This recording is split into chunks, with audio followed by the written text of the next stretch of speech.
At Citi Field in New York, the New York Mets play the Los Angeles Dodgers. Friday Night Baseball is presented by Jeep. New York Mets baseball on SNY is brought to you by Jeep, now celebrating its 75th anniversary. By Citi, learn about Citi perks at Mets.com/Citi. By Geico, over 75 years of savings and service. By National Car Rental, go national, go like a pro. And by the State Farm agent of the game, Pat Cauley of Glendale, New York. Contact Pat at patcauley.org. Well, the Mets are back in town after winning a series in Washington earlier in the week. Fans of all ages are gathered for a big weekend at Citi Field as the Mets of the future celebrate the Mets of the past.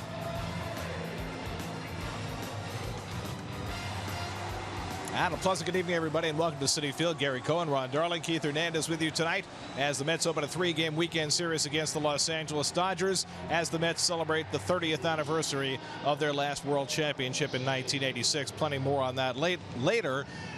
Tonight, a piece of the future goes to the mound for the Los Angeles Dodgers. 19-year-old Julio Urias, arguably the best pitching prospect in baseball, becomes the rare teenager to start in the majors. You know, in baseball, we have such a fascination with teenagers who can get grown men out, and that's what they're expecting from Urias. What's great about him is that his numbers are great in AAA, but the Dodgers have always had some great teenagers. Koufax and Drysdale came up with the Brooklyn Dodgers, and of course Fernando Mania in 1981 with the Dodgers. Urias is trying to make his own mania. From the same part of Mexico as Fernando Valenzuela, who debuted 35 years ago.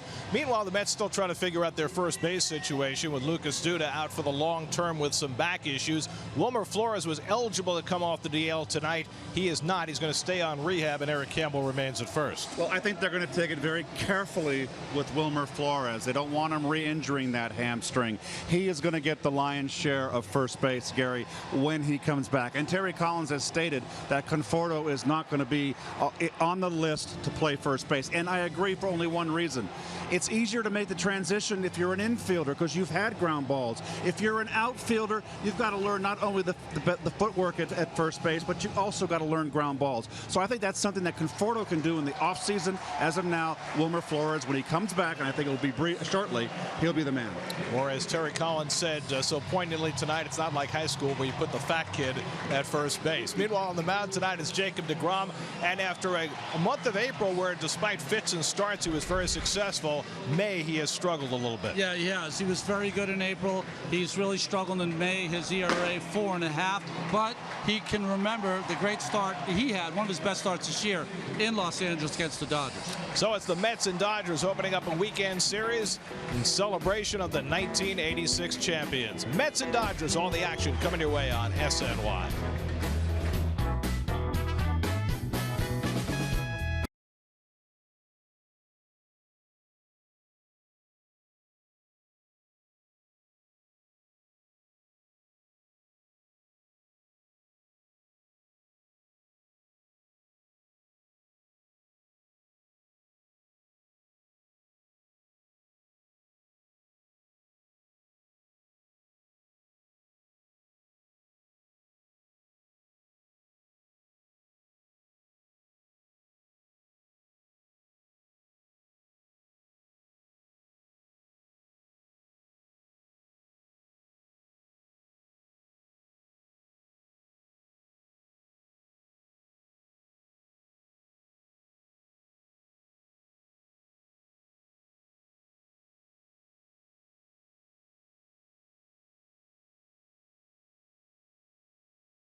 by Jeep, now celebrating its 75th anniversary, a lifetime of freedom in a world of adventure.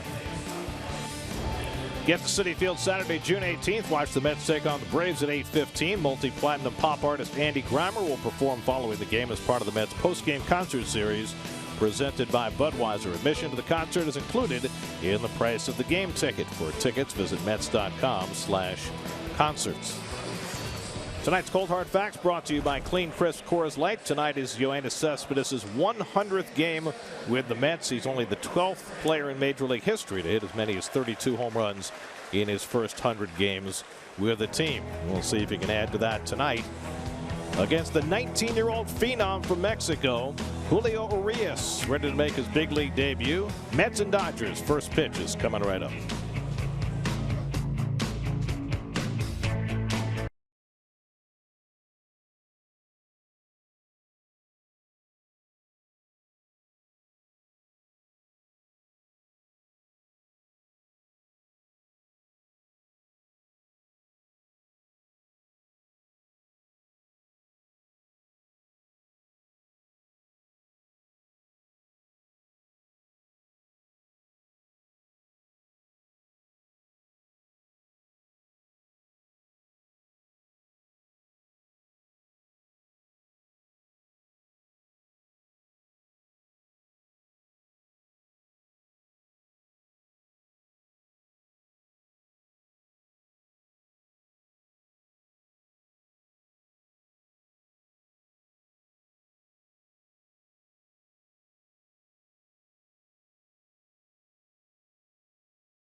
There's the Dodgers starting lineup brought to you by Hyundai. Chase Utley has already received one vociferous round of boos from the Citi Field crowd when his name was introduced with the starting lineups.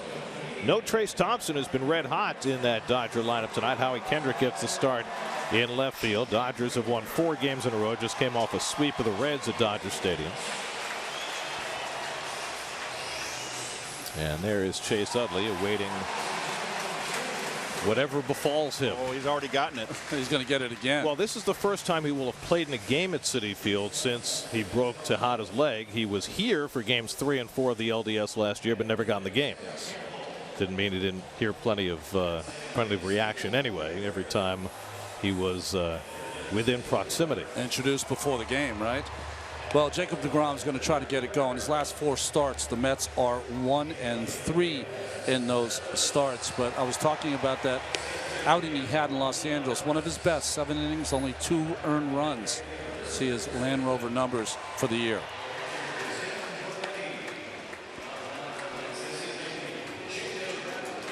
Quick look at the defense for your Mets.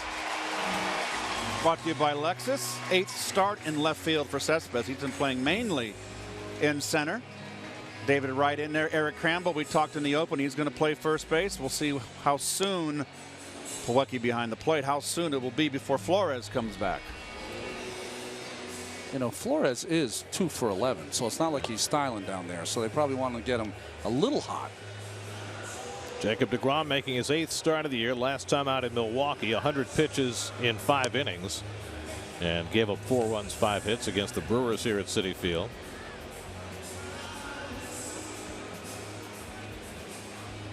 Mets have won 5 of their last 6. They trail the Nats by a full game in the National League East. And here comes Utley. Season ticket holders since 2014. Let's play ball. Let's go Mets. Leading off the game for the Los Angeles Dodgers, the second baseman, number 26, Chase Utley.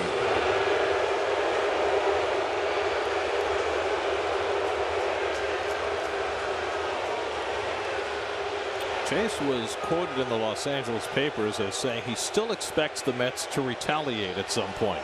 That did not happen in a 4-game series in LA.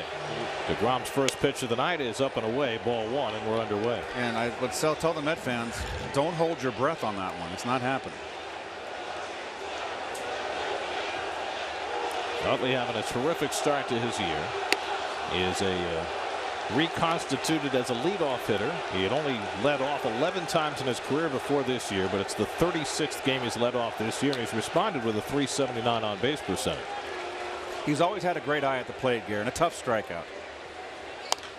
And he yanks one foul, and it's 2-1. Well, you know about retaliating, Gary. You mentioned, and I'll say it briefly. I was of the opinion, and I texted Ron and you guys during the game, that, you know, after Murph's little gander at the home run off Harvey, I wouldn't have been kind of a guy that would say drill him the first time up, put one in his ribs the next day. Set the tone. A fastball from DeGrom at 96. We've not seen that number very often from Jake this year. This is a little bigger Friday here, getting into May. 8th start for DeGrom. His velocity was up in the last start against Milwaukee. His command wasn't, but he was averaging 93.5. And the backdoor curveball misses 3-2. And I must say, and Ronnie, you'll agree with me, I'm sure, it's something when the Dodgers come to town, okay, and play the Mets. It gets you going.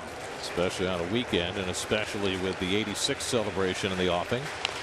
Utley grounds one foul, but another 96 from DeGrom. And, you know, for Jake, who's averaged, I think it's 92.7 on his fastball this year and has been waiting for the velocity to return, it's a good sign early in the game.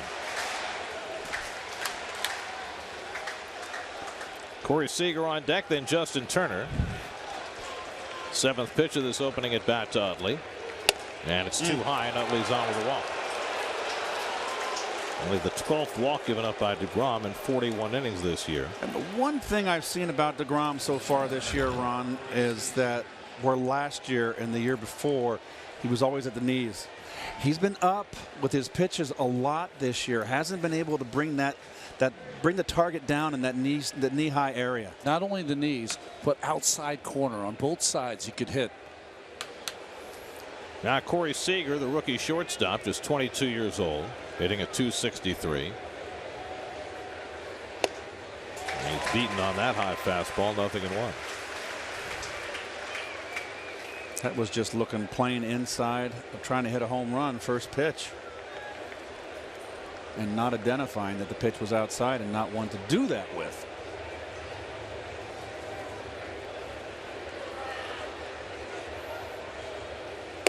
Going into the season, Corey Seager was certainly mentioned as a prime candidate for National League Rookie of the Year.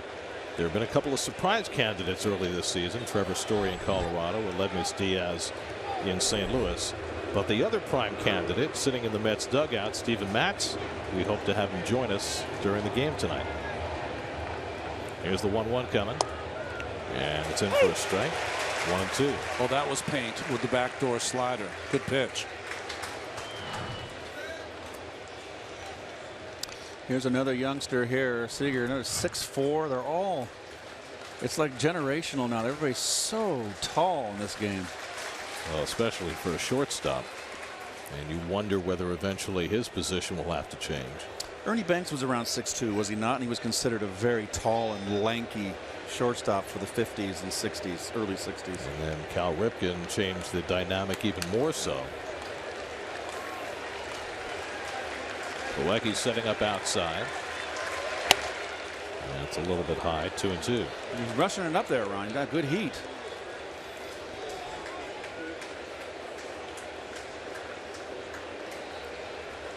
You know, that might have been the only time he was trying to throw that ball up because the first pitch was up.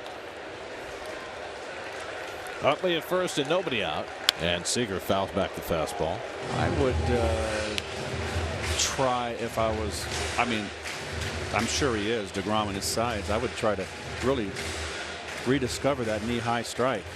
Really work hard at getting it down. He's so effective at the knees.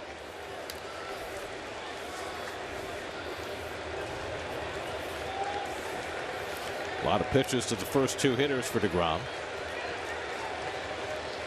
2-2 to Seager.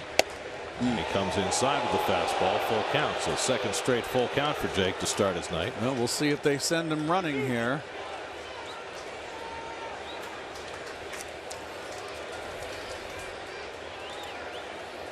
Not a seat to be had anywhere tonight. 32 strikeouts and 186 at bats. Utley's running. Seager takes strike three called, and the throw by Plawecki, and plenty of time for the strike him out, throw him out double play. 3-2 slider gets Seager, and Utley was a dead duck. Well, one thing Plawecki does, look how he doesn't overthrow this ball, because Utley's out by a country mile. But he does get rid of the ball quickly, and I don't know, I mean, it's easy up here, but that ball looked like it split the middle of the plate. I know it was a breaking ball, but Seager just did, he's got to make contact there on a strike. Non-confrontational slide by Utley there. Well, he played by the letter of the rule. 2 out and nobody on. Here's Justin Turner. Turner's been turning up a little bit of the power lately. He's hit a couple of home runs in the last week, but it's been an oddly unproductive beginning to the season for Justin after the big year he put together last year for the Dodgers. And really, Justin's a very fine player, but he's not a number 3 hitter in the lineup. So this is indicative of the Dodgers in need of a real third hitter.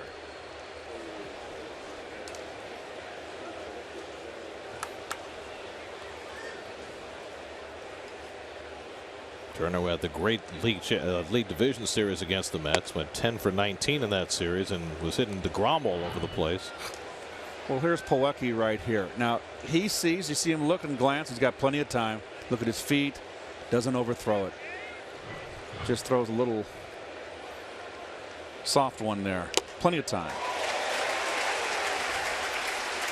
Plawecki's got a nice release, but when you watch Rene Rivera throw, Yeah. it's like a different animal. Yeah, they're very, really impressive. Threw out a runner the other day, the rubber match in Washington. Adrian Gonzalez would be next.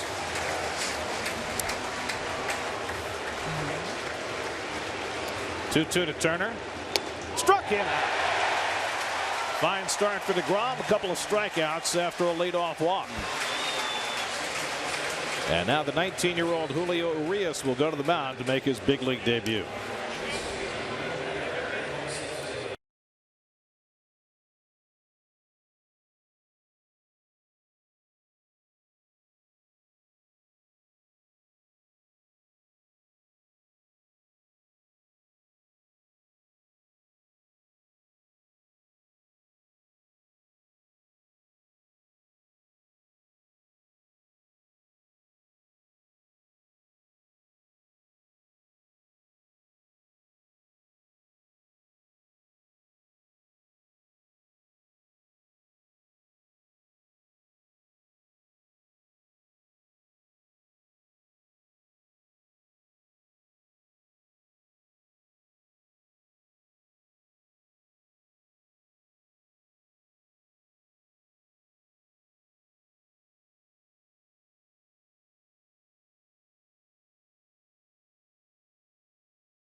Well, 36 years after Fernando Valenzuela, lefty from Mexico, made his debut for the Dodgers at age 19, Julio Urias makes his big league debut. His family is here from Culiacan down in Mexico to be part of this moment. Wow. First pitch to Curtis Granderson is up and in. Granderson hitless in his last 8 at-bats, has slipped back below 200 for the year. Seems every time he gets a couple of good games going, he just can't sustain it. He drills this one down the line toward the corner. Foul. Well, Curtis has been kind of an enigma this year. Really, we're almost out of May now, for crying out loud. It's 27th of May, and he's on the interstate. And this is what happened last year. But I really think last year's bad start was worse than this year's. Don't you feel that, Ronnie? Yeah, because I don't feel he's far away, but he's hitting 190-90. He is hitting home runs. Yes. 8 home runs in less than a third of a season. He's not walking nearly as much as he did last year.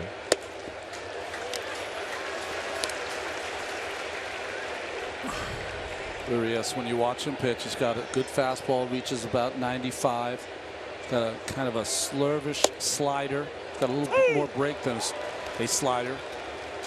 They say he's very, very mature and composed, ahead of his 19 years of age.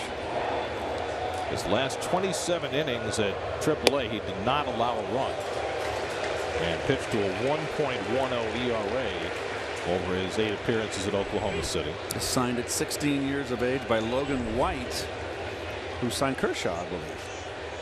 3-2 to Granderson, and he grounds one foul. Well, the way they signed him is interesting because they sent the scout to Mexico to watch a tournament because they were scouting Yasiel Puig. Right. And they happened to see Urias pitching in the same tournament, and they loved what they saw. He was 15 at the time. In fact, they had to wait till he turned 16. Those Dodgers, they can find him down there, huh? 7th pitch to Granderson, and it's in there for a high strike 3. Oh, we got And Bellino calling the high strike on Granderson for the first out. Urias has a strikeout to start his career. Grandal took this ball and threw it into the dugout for the Dodgers. Big expectations for this left-hander. That's ball's up. It's not a strike. Let's see if it hit the corner. It did. You know what? In today's game, it's not. I agree, but to me, it's always in the rule book. Letters and knees. Good to see Asdrubal Cabrera back in the lineup. He had to be scratched late on Wednesday in Washington because his back seized up. But he said after that game he'd be okay for tonight, and sure enough, he is. Cabrera riding a hot streak. He's hit in 7 straight games. He has had himself a really nice first 2 months of the season. Solid in the field. Nice player. Hitting .310 as a right-hand batter. You know, part of Urias' maturity comes from his dad was on the national team. He was hanging out, working out with them at 10 years old. So he's been around good baseball his whole life. Nice crowd. We love it. And a 2-0 curveball in for a strike. So you've seen the slider. There's the curve. And Dan Bellino, the home plate umpire, has a pitcher's strike zone, RJ.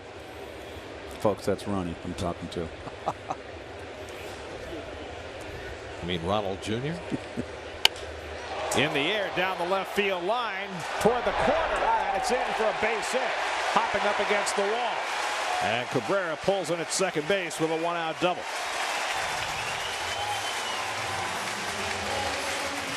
Boy, Kendrick out in left field just took a bad beat on this ball like he didn't see it. Well, Howie Kendrick, an infielder, being asked to play the outfield some this year for the first time. Looked like he was at sea there. Odd-looking hit, wasn't it? He didn't get anything close to all of that ball. Well, he got jammed a little bit, that fastball up and in. 10th double of the year for Cabrera. Now has an 8-game hitting streak. And here is David Wright, who has homered in each of his last 2 games.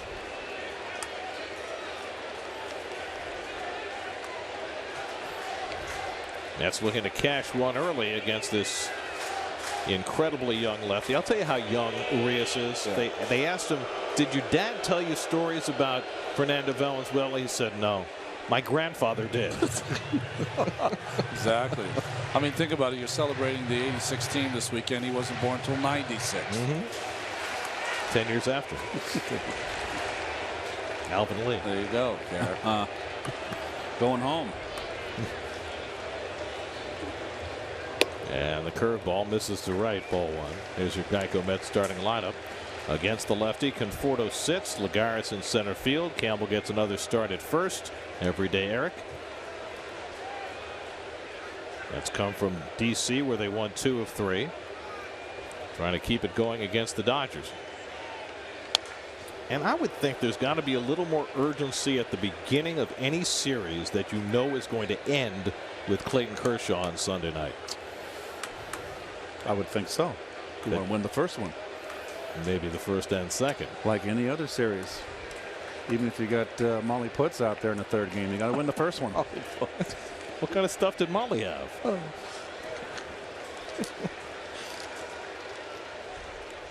Oh, big hammer. Notice he took a little off that too. He changes speeds on his breaking ball. He will add on his fastball. That's what you're talking about when they mention that he's quite polished, Keith. Out back door, taking a little off on the outside corner. Very nice.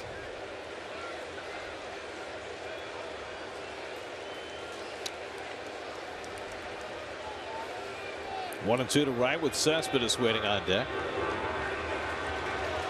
Cabrera at second and 1 out. Whoa! That sails to the backstop, and that'll get Cabrera to third. A very wild pitch from Julio Urias. Very, very pumped up. As was his fastball. Overpumped. Yeah, tried to overthrow that one, but Grandal left his feet to try to get that one. See how the Dodgers are going to play their infield here. Interesting early. They want to bring the infield in. Wow. Okay. This early in the Wago. Maybe because there are 2 strikes on the hitter. And Wright goes down swinging for the second out. 54th time David's been struck out this year, and a big one for Urias. 2 men down. Well, the train left the station. David way tardy on that one. So that'll leave it to Cespedes. As we mentioned earlier, Yoenis playing his 100th game as a Met tonight. He has hit more home runs, had more extra base hits, and more RBIs in his first 99 games as a Met than any Met ever. He's good. Don't you think, Gary? I would say that right now he's one of the best players in baseball. I would have to agree with you. We haven't seen much of the American League, but what we've seen so far, he's on the starting team.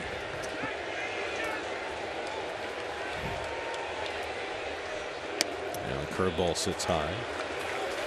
And there's your Coors Light Dodger defense. Kendrick playing only his 9th game in left field. He's normally at second base, but Utley has taken that position from him a little bit. He's been playing so well. Grandal behind the plate. Cespedes fouls it off. I don't think it's a surprise to see Cespedes leading the league in homers, leading the league in RBI, slugging percentage. What's surprising is he's hitting .301, and he's got a .378 on base percentage.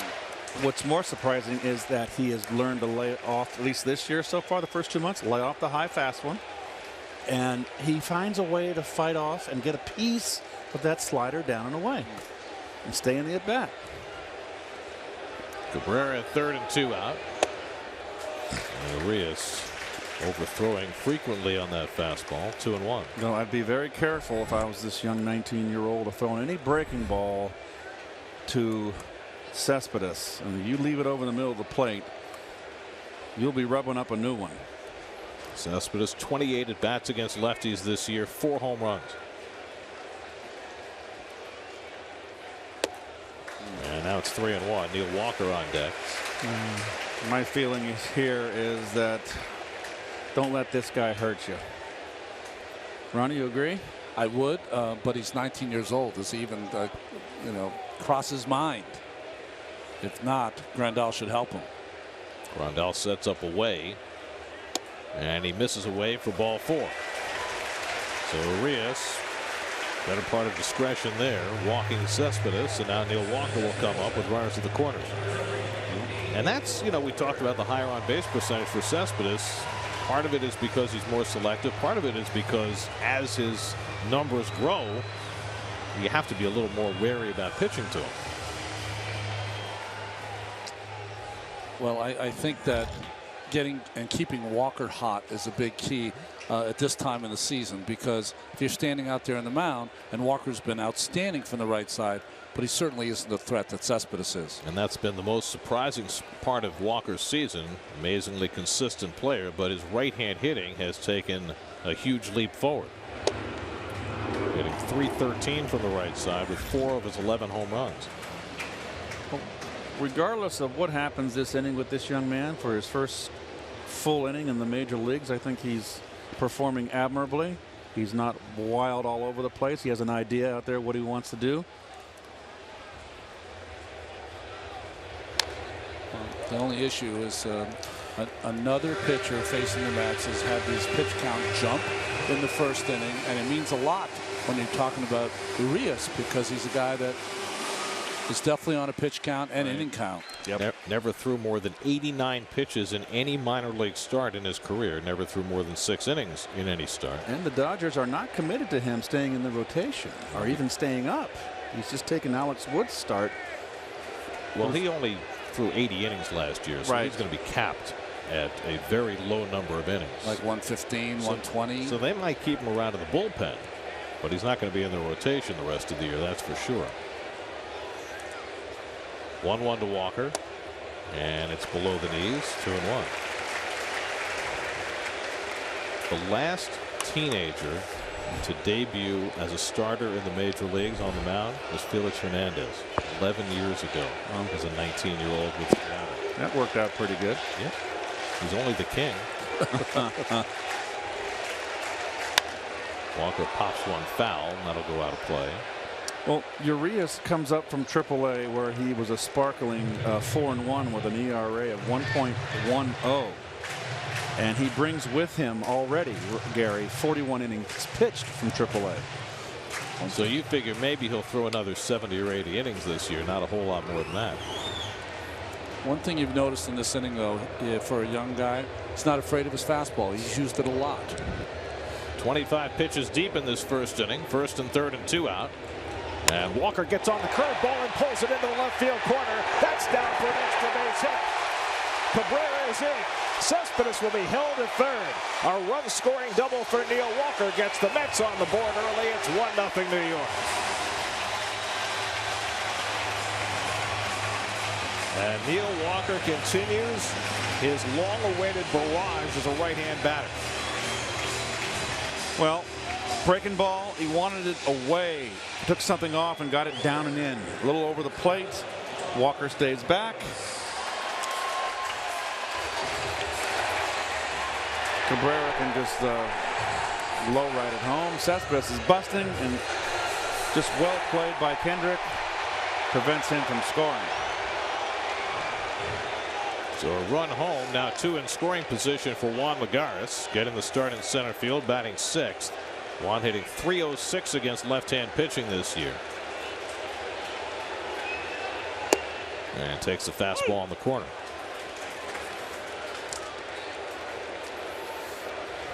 .282 in his career as Lagares against left-handed pitching. Cespedes at 3rd, Walker at 2nd.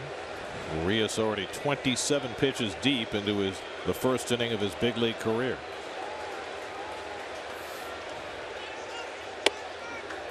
Comes inside to Lagares, a ball and a strike.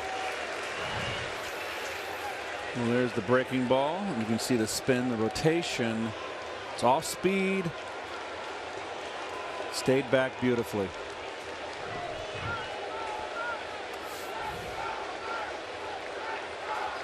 One to Lagares. And he lines one toward the middle of the diamond. Seager can't get it. Base hit.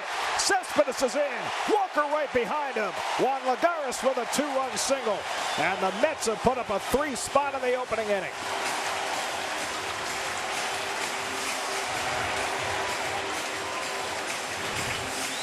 Change up.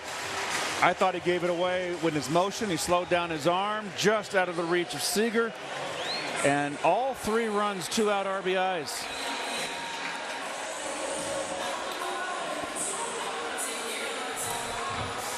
So the Mets, who came into the night hitting 159 as a team with 2 outs and runners in scoring position,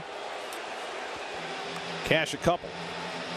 And Rick Honeycutt pays an early visit to his phenom. Maybe it's better they face a guy that they don't know instead of all the videotape and everyone they do know. Just pure athleticism against this youngster. The last time a Dodgers starter this young took the mound was 1963. A kid named Dick Kalmus, as a 19-year-old, made his first and only start as a Dodger. In fact, Kalmus wound up making only one more start in his major league career. Dodger bullpen is going to get cranking early. Chris Hatcher gets up. Here's Kevin Plawecki trying to snap out of an 0 for 17 spell. Batting with Lagares at first and 2 out with 3 runs already home. And Urias is purported to have an outstanding move. That was just a show me move. He's got an unbelievable move. Wally Backman was saying he found out about the move, told his troops, he picked off 2. I guess they weren't listening.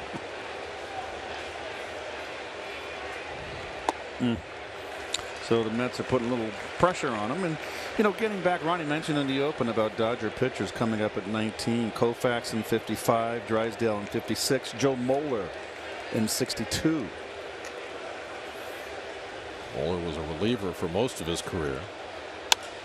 Taken the other way, and it's a base hit for Plawecki. Lagares will pull in at second against Puig's powerful arm. So Plawecki snaps that 0 for 17 streak with the Mets' 4th hit of the inning. Well, they are treating this youngster rudely here. Welcome to the big leagues. Utley was shading Plawecki up the middle, so couldn't get to that humpback liner to right. You know, Ronnie, not only are they watching Urias's total pitches, but also in the minor leagues for pitchers this young, they often cap any single inning around 35. That's the number. You're right. They may not let him go much further than one more batter if he can't get Campbell out. And Campbell takes inside.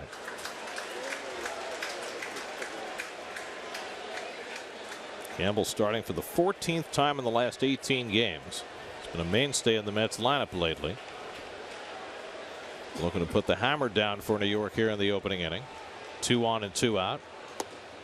And Urias misses low, 2-0. See how Urias stops after every pitch. He thinks those are strikes, and he's not getting them. Frustrating for anyone, especially for a 19-year-old.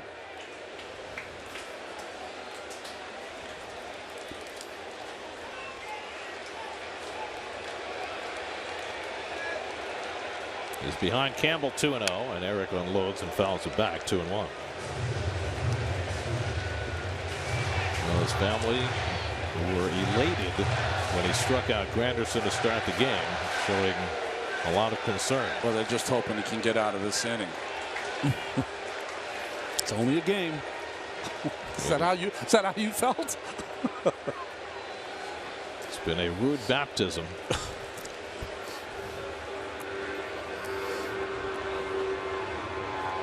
35th pitch of the inning upcoming.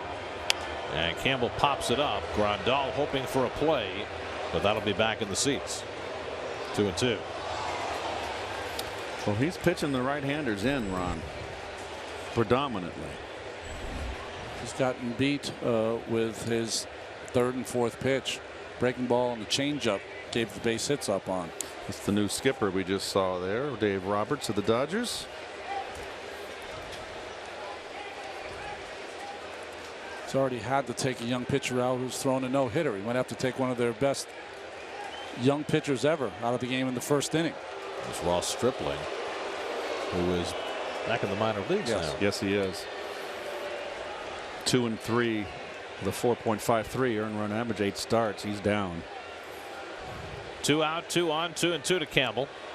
And he lines one left field. Kendrick coming on, and that retires the side. But the Mets put together 4 hits and score 3 runs. A rude greeting to the big leagues for Julio Urias. Walker drives the run with a double. Lagares 2 more. And the Mets lead 3-0 after 1.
Clock. The first 15,000 fans in attendance will receive a 1986 replica World Championship ring presented by H.L. Gross and Brothers Jewelers. After the game, all kids 12 and under can run the bases in the Mr. Met Dash, courtesy of Northwell Health. For tickets, visit Mets.com/1986. Looks like the one I have, Ron. Here's your city probables for the remainder of the series. Noah Syndergaard and Kenta Maeda tomorrow night. Bartolo Colon and Clayton Kershaw Sunday night. We'll see you Monday.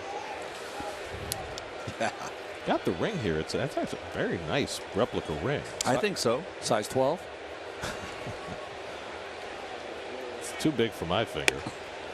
Adrian Gonzalez leads off the second. Jacob deGrom staked to a 3-run lead, and Julio Urias has learned a little bit about life in the big leagues.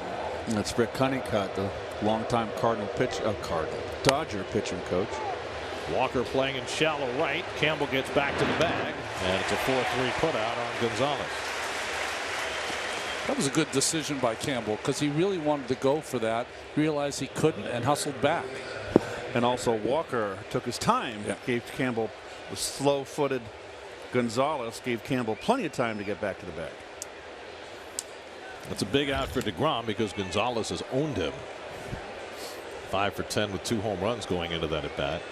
Here's Howie Kendrick. Kendrick's bat has perked up a little bit lately. And he takes a strike from deGrom.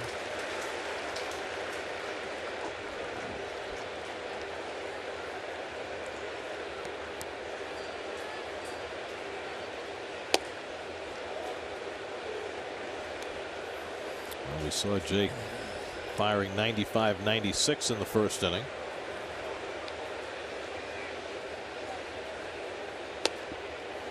And this is with the slider to Kendrick, and it's 2-1.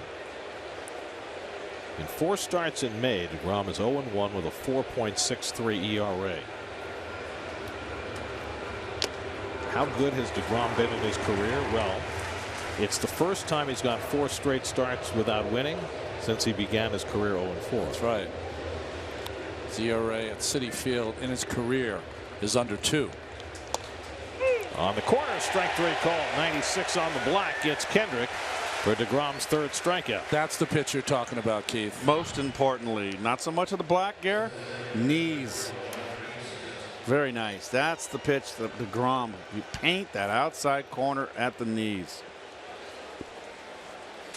Speaking of knees, did you see that story about how there's not enough balls in play, so the people at Park Avenue want to raise the strike zone from the bottom of the knee to the top of the knee? The problem, Keith, is that umpires consistently have been calling pitches strikes at the lower part of the calf. And so they're trying to get them to raise the bottom of that strike zone. I still think they need to go for, instead of having lunch in the office, they need to go outside and get some sunshine. Take a walk in Central Park. 0-2 to Jock Peterson.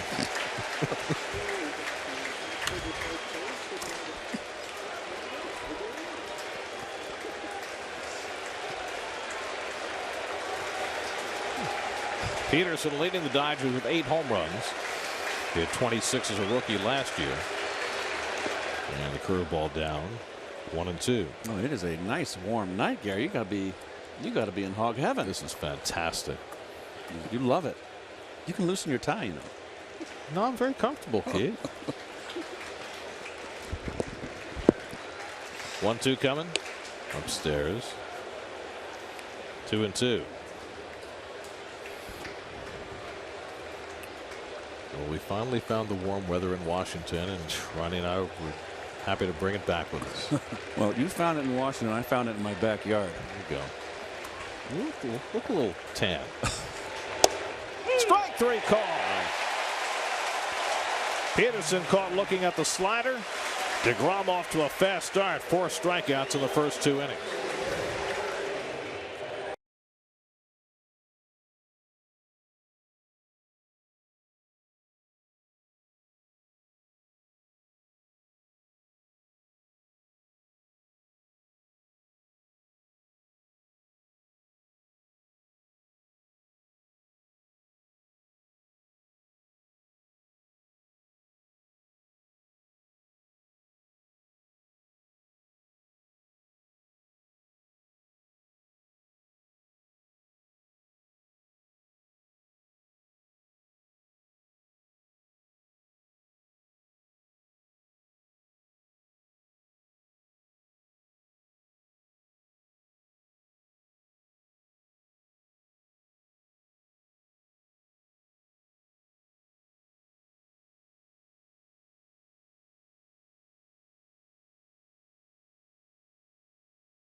Jacob deGrom leading off the home second after the Mets sent 8 men to the plate and scored 3 runs in the first against Julio Urias.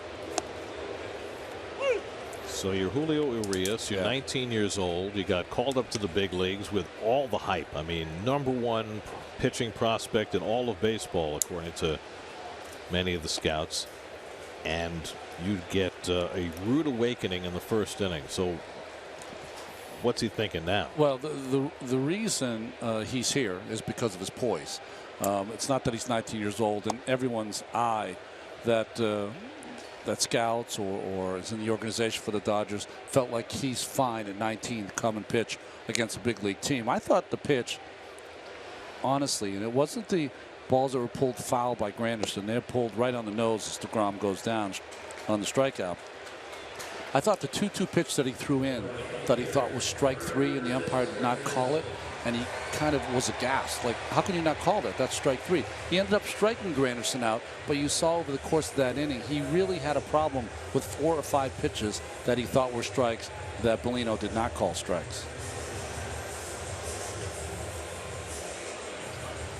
And so a guy who has been so invincible coming up through the minor leagues, do you lose that feeling of invincibility quickly? Well, see him right there? He thought that was a strike, and that was called the ball by Bellino. When prodigies like Urias are out there, they just feel like everything has gone their way. So when it doesn't go their way, they're just shocked. I mean, how can you not call that a strike? I've been throwing that pitch all through AAA, all through single and AA. You remember Coney's first start? Yeah. In spring training, he got it lunched, remember?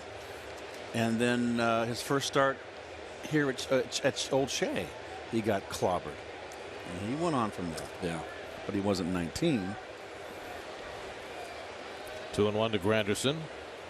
By the way, it is worth noting that in the last 40 years, only one pitcher, has ever won his debut as a starting pitcher as a teenager. We were both there. Oh, doctor. That was Dwight Gooden in Houston in '84. Yep. There's ball 4, and Granderson's on with a 1-out walk. Second walk given up by Urias. Asdrubal Cabrera coming up, and we check in with Steve Gelb. Steve? Guys, Matt Reynolds actually faced Julio Urias about 2 weeks ago when he was playing for Vegas and Urias was playing for Oklahoma City. And the stuff Ron is talking about right now, it's exactly what Reynolds said to me before the game today. He said when he was facing him in AAA, he thought he got a lot of calls out of the strike zone. And up here, the strike zones are much tighter. He said, don't be surprised if he struggles with that tonight. Mr. Reynolds proving prophetic. Yes.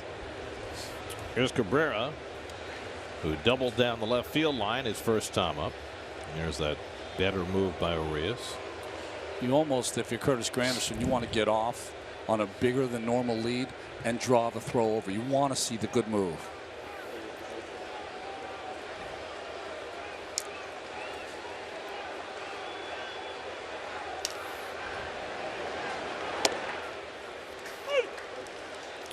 Well, he's got a pretty simple motion. Compact, husky kind of pitcher. Uses his legs well. That bent front leg that then stiffens out after that. But you want to land on a bent leg if you can. Mechanics are good. You say chunky. He used to be chunkier. He lost about 20 pounds since last season. I said husky. Okay. Well, I said chunky. Okay. Either way, no. It's not quite as chunky as Fernando was when he came up. I am not on the record here. You're off the record? Yes. But we're on live TV. 1-1 to Cabrera.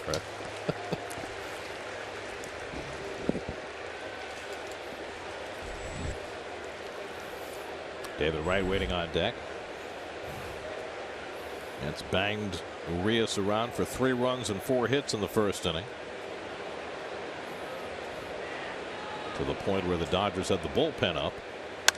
That's taken the other way, chasing Puig back, but he's got it lined up. And he retires Cabrera for the second out. Boy, Puig plays pretty shallow in right field, but he is great at going back on the ball. Let's take an early look at our Verizon trivia question for tonight. Which 4 Mets players, current players, have yet to appear on a postseason roster?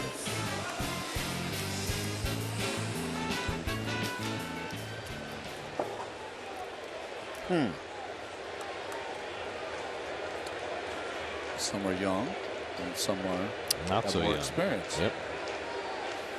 There you go. They're adding to that list. They'd love to run out of room. Building on the tradition here. A franchise that's well over 50 years old. There's Mook.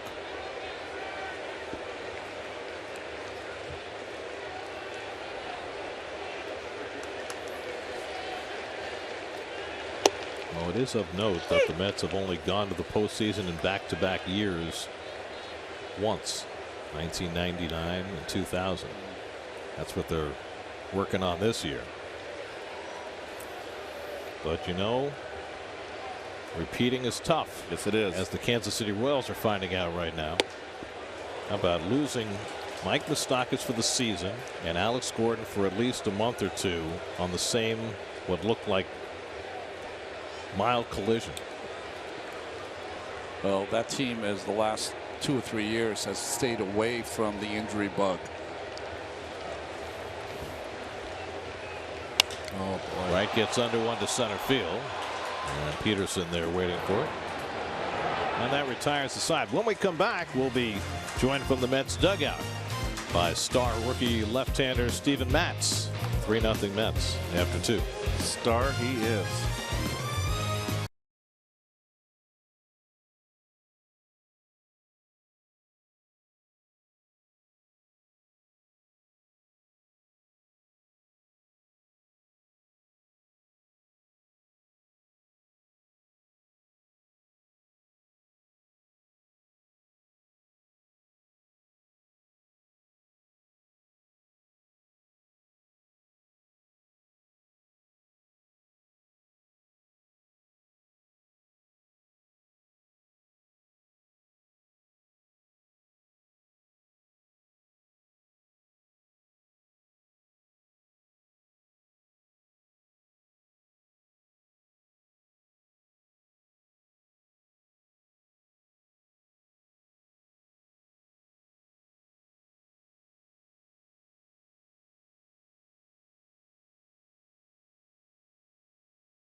The 3-0 lead. Yasiel Puig leads off against Jacob deGrom, and we are very pleased to be joined from the Mets dugout by Steven Matz, winner of his last 7 starts. It can't be that easy, Steven. Is this the best stretch that you've ever been on?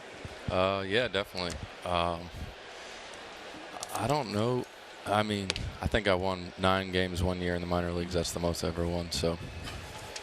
You know, Steven, one of the great things about pitching at this level is occasionally you get ownership of your own game, and you got it by having to face Bryce Harper to get that last out in the 8th. Walk us through that. What was that like? That was pretty cool. I'm really happy that Terry left me out for that to face him there. You know, it just shows that he has faith in me and what I was able to do there. So, Steve, how long did it take you to really feel? We all get to a point in our career where we feel like we belong. Have you got there yet? If you have, when did you feel, okay, I am a big leaguer? I would say last year during the postseason, you know, when I was named the fourth game starter of each series, that really gave me some good confidence there. And this year, when I was able to go deep into some games, that really solidified it for me. When I'm able to go deep into games, that means, you know, I'm being able to command the ball well, and that's where I really feel comfortable. Starting 30 games a year or playing first base every day, which would you prefer? I got to go starting 30 games. I disagree. The starting pitching life is the way to go. Yes, I know that. Stephen, when you watch Urias tonight, does it flash you back to when you made your first start last year and what you were feeling that night? Yeah, definitely. It was. It's pretty cool for him. He's only 19 years old to be out here, and you know, I don't know. Looks like a sellout crowd here. It's pretty cool. You know, Steve, I was trying to walk us through. You had some tenderness in your forearm area. You decided to skip a start with the organization's blessing, of course. Base hit over the head of Walker. Runners will be on first and second. There goes Puig. And Walker's throw a little too late. And Puig with some aggressive base running, able to go first to third. Sorry about that, Gary. Well, broken bat here, little bloop, and just good base running by Puig. Granderson always plays a very deep right field, so very heads up by Puig knowing where the outfielders are positioned. And you can see it's all his call here. Does not need his third base coach. He's made up his mind right there to book it.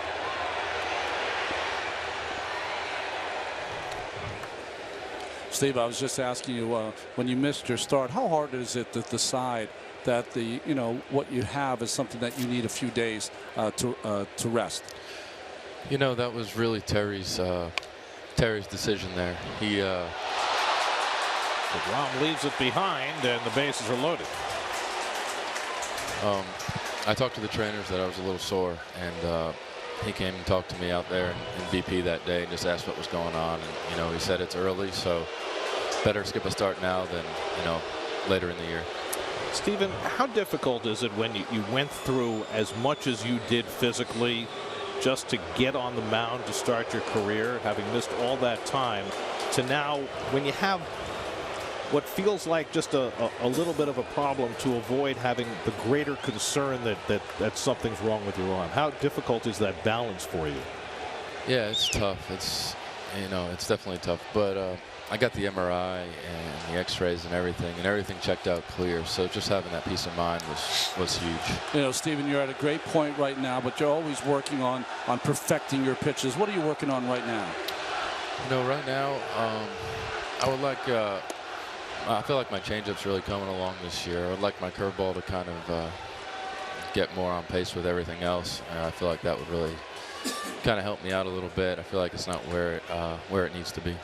Stephen, thanks for spending a few minutes with us. We appreciate it, and good luck in your next start against the White Sox. Thanks, guys. All right, Stephen Matz joining us from the dugout. Meanwhile, Jacob DeGrom dealing with a crisis here, a walk, a blue pit, and then his error on a sacrifice bunt, loading up the bases with nobody out. We were having a lovely talk with Stephen, and the game got in the way. And facing Chase Utley with the bases full. Utley walked his first time up. Tying runs aboard for the Dodgers, and Utley lifts one to center. That'll get a run in. Lagares gets under it. Puig taking it third. Grandal's going to hold at second. Sacrifice fly for Utley brings in the first Dodger run, and it's now 3-1 New York. Well, I know that Grandal doesn't run well. You're down 3 runs. Lagares never got back quick enough where he got his momentum going forward. But I can't criticize Grandal not being aggressive there. And anybody with any kind of speed at all would have taken third base. So DeGrom trying to limit the damage here in the third. He's got Corey Seager coming up with 2 aboard and 1 out. Seager struck out looking into a strike him out, throw him out double play his first time up.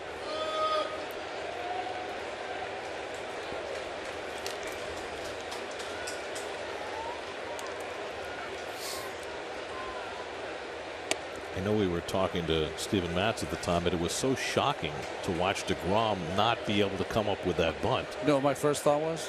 There goes the gold. I mean, because he's just as good a fielder as you're going to find on the pitcher's mound.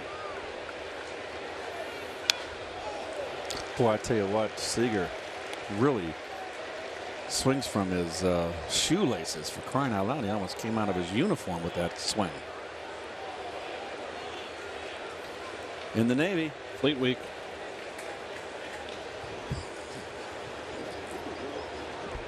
Seager just 22 years old. Older brother Kyle plays in Seattle. And he takes a strike on the corner, 1-2.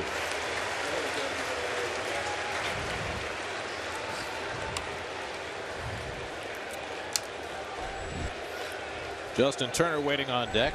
Mets scored 3 in the first. Dodgers have gotten 1 back here in the third. DeGrom ahead on Seager, 1 ball, 2 strikes.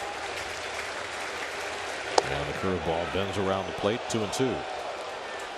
Those are his out pitches right there, Ron. You know, if you make that pitch, if you execute that back door, it's a strikeout or an out, and you just can't connect. Right now, in the first 2 months of the season, that's been a 50-50 pitch for him, hasn't it? Yep. 1 good, 1 bad.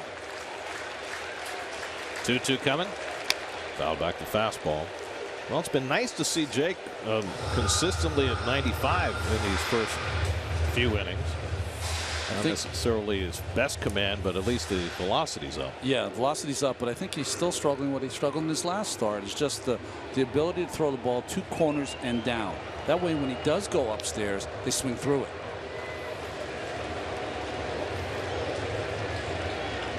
And Seager, it's a broken back grounder, chance for 2. The turn by Cabrera, side retire. Well, he's back in the running for the gold. 1-6-3 double play started by DeGrom. He limits the damage to 1 run.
Baseball Live with the MLB.com at Bat app, which includes game day, live game video highlights, StatCast, news, and more. Download MLB.com at Bat, the #1 app for live baseball on your phone and tablet. Everybody received their 86 jerseys on the way in. Did you guys get yours? I did. I heard they're a little tight around the waistline. Is it I've been looking around this, but the audience here, the fans, and but they're all sitting down. I can't tell yet. Well, we just showed some walking around. Get you a better scouting report coming up. Yoenis Cespedes takes a curveball for a strike as we start the home third inning. Cespedes walked. Bit of a pitch around from Julio Urias in that first inning, and it blew up on him as the next 3 Met hitters all got base hits. It scored 3 runs against Urias in the first. Cespedes, Walker, and Lagares to face him in the third. 3 runs without a home run. Imagine that. A novelty.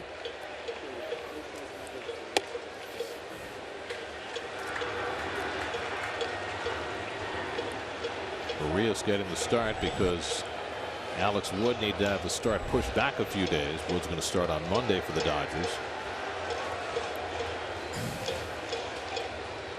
Oh, he gives away some of his off-speed stuff. On occasion, I thought on the changeup that he threw to Lagares, the base hit up the middle, he kind of fudged his delivery a little bit. 3 infielders on the left side for Cespedes. And he gets under one to center field. Peterson had trouble seeing it for a moment. Now he does. And that's the first out. Well, the Dodgers have had a 1+4 rotation this year. There's been Clayton Kershaw, and then there's been everybody else. And it's certainly of concern to the Dodgers. They are going to get some veteran pitchers back from the disabled list soon. Hyun-Jin Ryu's pretty close to coming back from shoulder surgery. Brandon McCarthy is on the horizon coming back from Tommy John surgery, and that should help them. But Kershaw has been he's been everything for the Dodgers. When they haven't had him on the mound, they have been a sub-500 team. Walker takes high. 5 wins in May, 3 shutouts, and 1 more start on Sunday in May. Walker drove in the first run with a double into the left field corner his first time up.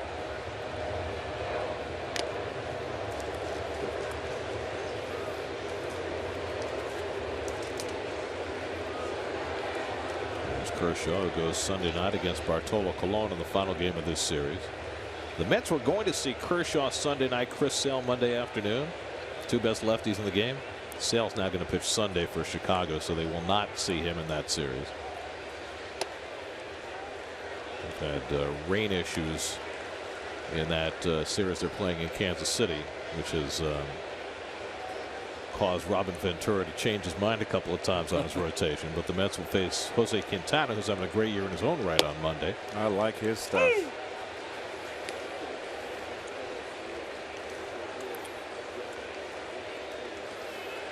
But what it means is that starting with this game, the Mets are going to face 3 lefties in the next 4, with Kershaw Sunday and Quintana Monday.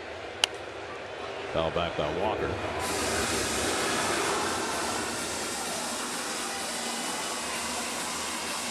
Well, it was that was not his debut. That was his first start. Right, yeah. Valenzuela came up in 1980 as a relief pitcher at age 19. He was 20 in 1981 when he made his first start of victory.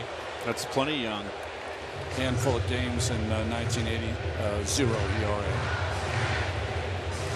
I remember facing Freddie in 1980. And threw hard. He lost a little, just a piece of his fastball after around his 3rd season, and it helped. Well, it makes you wonder whether all the innings they put on him as a 20-year-old wound up backfiring. Well, as a 21-year-old in 81, a 20-year-old in 81, sorry, strike shortened season, 25 starts, 11 of those complete games. And then the next year he threw 275 innings.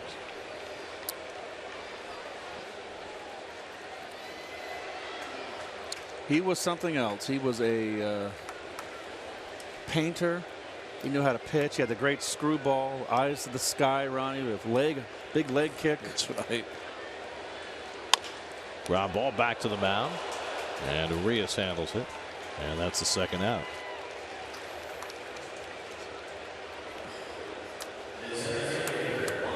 I remember that.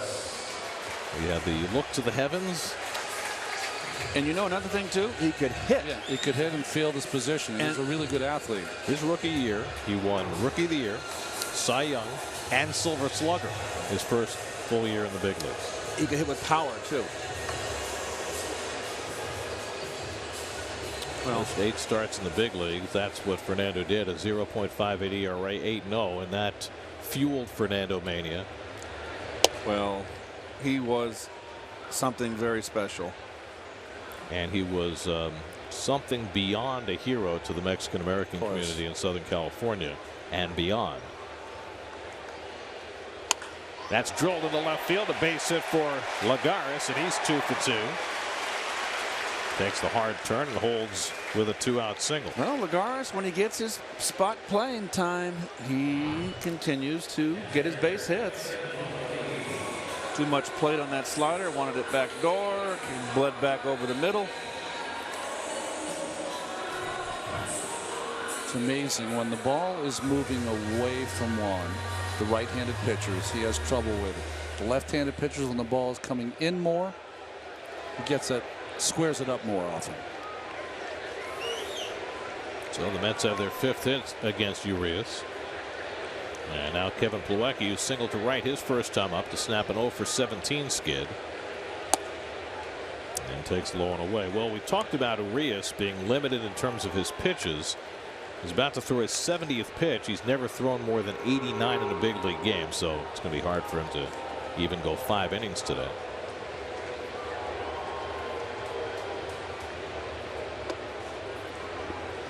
And curveball misses. 2-0. He's just not happy with himself. The Mets got on him in that first inning and just took him out of his rhythm. He's trying to find it and get back. I give him credit.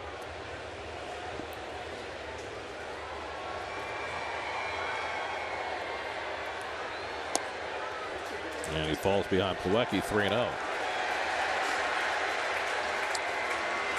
You see him shaking his head. Yeah, he's fighting himself. He's, you know, for the first time, he's pitching in front of, you know, an extra deck on the stadium. The place is packed with 45,000 people. All of that. If everything goes swimmingly in the first couple of innings, you can make it work. But when you have to battle so much, especially in that first inning, get you out of sync. That's a sight for sore eyes for me right there. People in their seats watching the ball game. Place is packed. Well, and I think what you said, Ronnie, you go back to Matz's first start. Remember, he gave up a home run to Brandon Phillips leading off, and still was able to settle in and get into the 8th inning of that game. And, you know, 4 or 5 years a senior of Urias.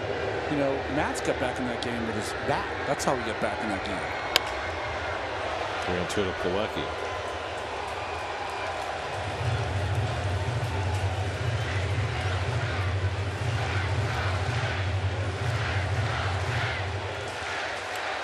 You know, there's going to be a lot brighter days ahead. This is just this happens. Sometimes you go out there and you have the poise of a 25-year-old, and sometimes you're 19. Lagares gets set to run. 3-2, 2 out. And it's too high, and Plawecki draws a walk. 3rd one given up by Urias.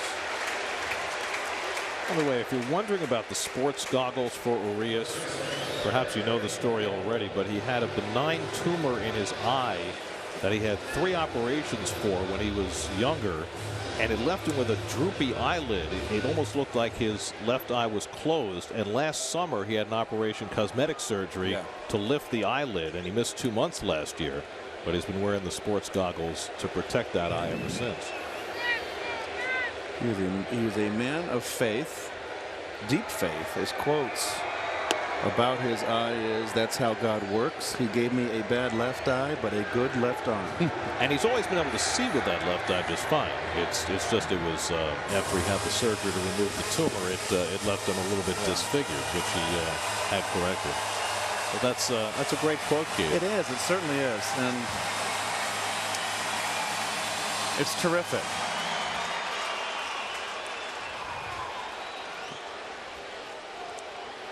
His numbers in the minor leagues are very much or very close to the same that Kershaw had in the minor leagues. Campbell lined out to left his first time up. And he fouls one back.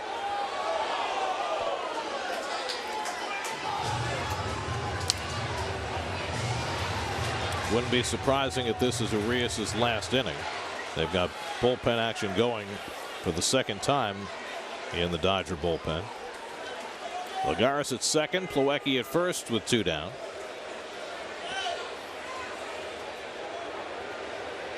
And Campbell fouls off the fastball, 1-2. Chris Hatcher, who was up in the first inning, is up again.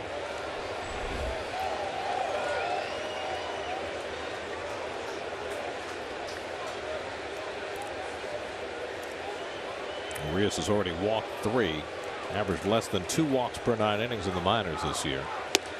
And he misses badly with the changeup, 2-2. Those are his numbers as a starter. He also made 1 relief appearance for Oklahoma City. And you can see just how dominant he was.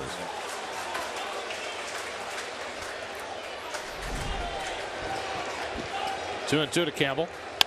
And Eric pounds one foul down past Tim Tuffle. It's nice that the 86 gang is getting together. I mean, only half you guys are here on a regular basis. I mean, I think they're having a big to-do tonight, in fact, that we're missing. But sorry to keep you. That's how it goes. Of course, the big ceremony is tomorrow night, starting at 6:15. We implore all the fans who are coming tomorrow night to be in their seats by 6:15 because you don't want to miss a moment of the ceremonies. That's right. Keith, make sure you're on time. Mets are here. Triumph from a foreign land coming back to Rome. Lagares and Plawecki get set to run. 3-2 to Campbell, and he walked him to fill the bases. And DeGrom will come up with 3 men aboard. And Dave Roberts is on his way out. Running out, though. Well, he's already made the sign. Toasteroni. So Julio Urias' big league debut lasts just 2 2/3 innings and 81 pitches. The 19-year-old did not have the kind of debut that he had hoped for and that all the Dodger fans had anticipated. His family still has reason to be proud. Not too many 19-year-olds get a chance to pitch in the major leagues. Chris Hatcher will come in for L.A. Call to the bullpen brought to you by Verizon. Mets up 3-1 and looking for more in the third.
31-year-old Chris Hatcher called on to try and clean up Julio Urias' mess. Jacob deGrom steps in with the bases loaded and takes a strike. Like most of the bullpen for the Dodgers, they've gotten much better. Only a couple of runs given up Hatcher's last 8 games.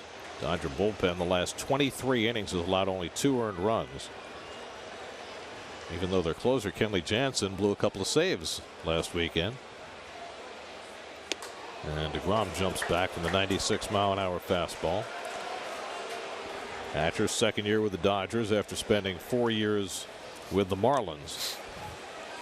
Converted from, what was he, a catcher? Hatcher the catcher. And hard thrower.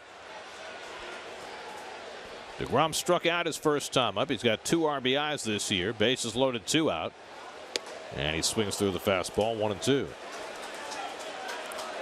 Urias retired the first 2 hitters here in the third, but Lagares a base hit, walks to Plawecki and Campbell, ending Urias' night. Hatcher was on the mound when Noah Syndergaard was trying to leave for the 3rd time in the game. Right. After he hit the 2 home runs against Maeda, who he'll face tomorrow. Now, if you're Kenta Maeda, you have to have strong consideration about how you're going to pitch Noah Syndergaard tomorrow night. A lot of slow stuff. Remember Joe Blanton came in later in that game, threw him 6 straight sliders.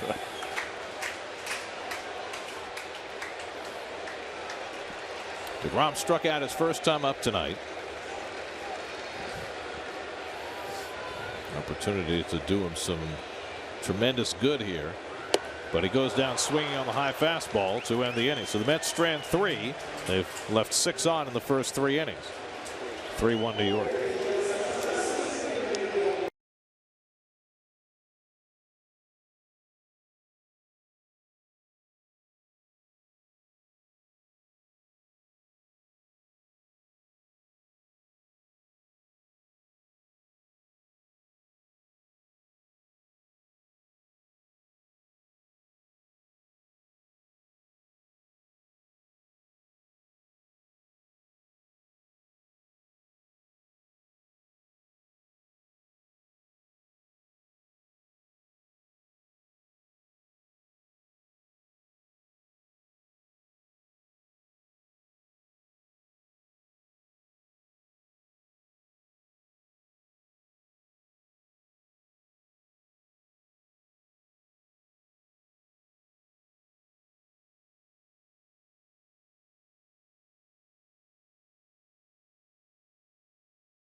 Years since these guys won the hearts of New York. Mets' last World Series championship. Yep, it was quite a squad, wasn't it? And the vast majority of them are back this weekend and will be celebrated here tomorrow night.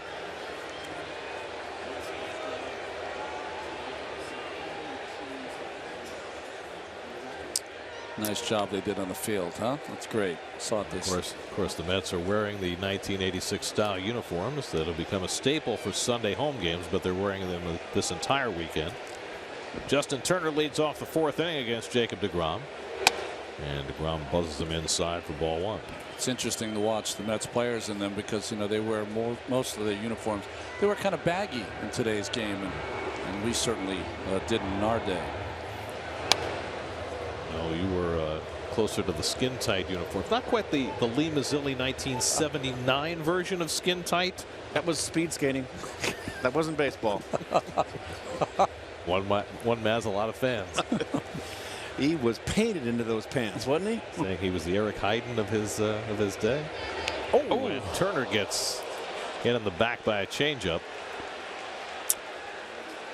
First batter that DeGrom has hit this year, and it gives the Dodgers a leadoff base runner with Gonzalez coming up. Fourth inning brought to you by the 2017 Audi A4 and your Tri-State Audi dealers. So tomorrow when the 86 group gathers here at Citi Field, is there someone in particular you guys are looking forward to seeing? The guys that I don't see, I'm looking forward to seeing Rafael Santana. I'm looking forward to seeing Danny Heap. Danny Heap always made me laugh. Ray, of course. So those are the guys that I'm on. Sid. Just like any other reunion, I think what happens is that you're transported in time. So it's so great being around all the guys, and you become 25 or 30 years old again instantly. Well, speak for yourself. I don't feel like I'm 35 physically. I know what you mean. Yeah. But I still hurt. So. But it's just a blast to see all those guys. You know, you become a band of brothers when you win a championship, and you know, how do I say it? Love might be too strong of a word, but you know, you care about these people so much because you know they picked you up when you needed it, and you picked them up, and ends up with 108 wins. 108 wins. I mean, trying to find out from Doogie over there if. How many teams in the history of baseball won 108 games or more? I don't think you're going to find. I think it's less than 20. Well, there have been a million stories told. There have been dozens of books written about the 1986 team. Do either one of you have a memory or a story that is not widely known that can be told? Well, right, that the whole world doesn't know and that is safe for air. Gonzalez drills one to center for a base hit, and here come the Dodgers again. They get the first two men on in the fourth. Well, Garrett, I can't. Something like there are things that are best left unsaid, and there's a lot of them, and that we can't say. But I'll say one thing about the team. And everybody said this and that. I played for 17 different teams in my career, and no team was different. People played hard and they lived hard. We're on the road. We're a group. It's like a fraternity. We're on a night schedule playing night games. You go home after a game. You're still geared up from a game. You're not going to go home and watch TV. That's all there is to it. And our group stayed together, and it was like no other team. We had a great time together, a great camaraderie. But everybody came to the ballpark ready to play. That was the only team that I played on in my career that they not only wanted to beat you, they kind of want to rip your heart out. You know what I mean? They really had they were on point every single day. Want to know to Howie Kendrick. And DeGrom gets a strike. Well, let me ask you this then. Okay. That team, among other things, was known for some of the fights that they had on the field and occasionally off the field. Do you think we're in an era now where fighting in baseball is very rare? Just judge from the reaction from the Odor Batista dust up. That kind of thing used to happen more. Campbell goes to second for the fourth. Relay by Cabrera, not in time. Kendrick able to beat it out to prevent the double play. So the Mets settle for the 3-6 force on Gonzalez for the first out. Well executed here all the way around. Campbell gets rid of it quick. DeGrom covers, but too much speed from Kendrick, and he just gets in ahead of the throw. Safe. Good call. So runners to the corners with one out, and Jock Peterson coming up. Do you think your team became closer and enjoyed more success because of the battles that you had? Not baseball battles, but physical battles. Well, I think part of it is that team was hated around the National League. It was hated because of the excellence, but I also have to say hated because of some of the showmanship that team had, and people around the league just didn't want to take it. But they also, it was on them sometimes. There was a game that was at Shea Stadium. Tom Niedenfuhrer was pitching, and George Foster took him deep for a home run. The next batter, Ray Knight, he hit. And Ray Knight went out there to fight because Ray was like, why are you hitting me? I didn't hit the ball over the fence. But how the game has changed after that dust-up, and there were, 50 guys on the field throwing haymakers, and they finally settled everyone. Ray went to first. Tom Niedenfuhrer threw the next pitch. No one was ejected. It was just like, okay, you got it out of your system, boys. Let's go. Let's play. And I think, Gary, that Carter was a guy, and I said it, was a guy that you did not like when you played against Gary. And when you played with him, I can speak for both sides, you respected him and loved him because he came every day with an intensity and a will to win. We were not liked, as Ronnie said, around the league because we were brash. And the two guys, Lenny and Wally, kind of set the tone of brashness. Right. Two little guys that played with all dirty. And it showed when the Phillies wouldn't let us go in there to clinch, and we went to St. Louis on that road trip, and they wouldn't let us clinch. We had to come home, beat the Cubs for it. 1-2 to Peterson. Guy was prone to the strikeout. DeGrom could use a strikeout. So I'll ask the question again. Did the fights make you guys closer? Did they help you win? No, I don't think so. I think more the camaraderie off the field after a game, going and having a few beers in a bar and talking about the Ray Knight to Wally. How did he pitch you? What'd you hit? And that's what I think brought us all together. 1-2, and Peterson bounced the foul. I always thought of those fights that, never was, okay, guys, let's go get him. It was sort of like, oh, here we go again. That's how it kind of was. By the way, I'm stand corrected. It's 8 teams. We're one of 8 teams in the history of Major League Baseball to win 108 games or more. That's something to be very, very proud of. Yeah. That's hard. That's 2/3 of the games. It's a lot of games. Peterson was caught looking his first time up. It's too high. 4 of those 8 teams, Gary, played the 154 game schedule. Well, you have the Indians in 54, 111. 09 Pirates, 27 Yanks, 54 Indians, 06 Cubs.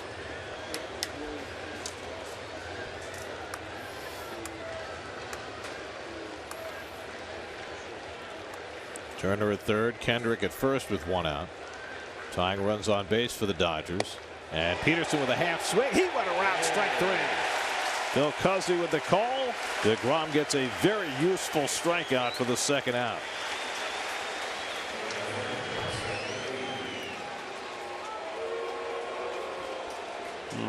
What do you think, Ron? Peterson did not think he went. Neither do I. I would say you have to break your wrist. Maybe that close. top hand, right?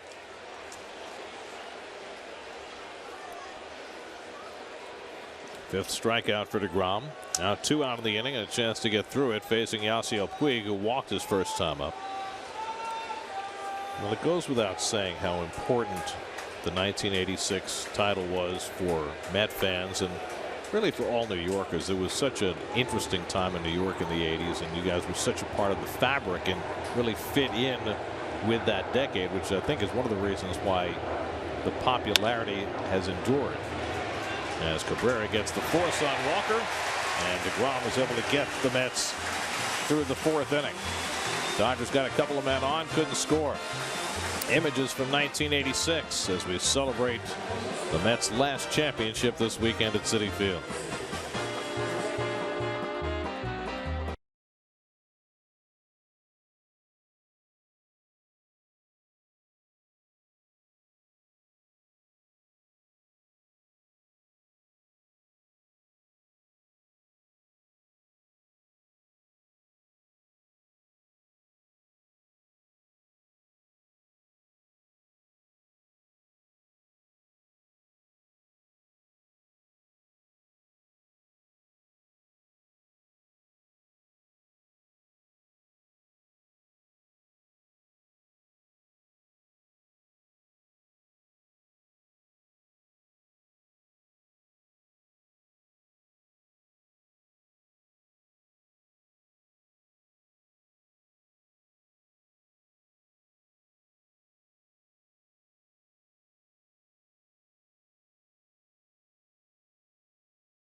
Memorial Day, Mets and White Sox open their 3-game series. Coverage begins 12:30 Monday right here on SNY.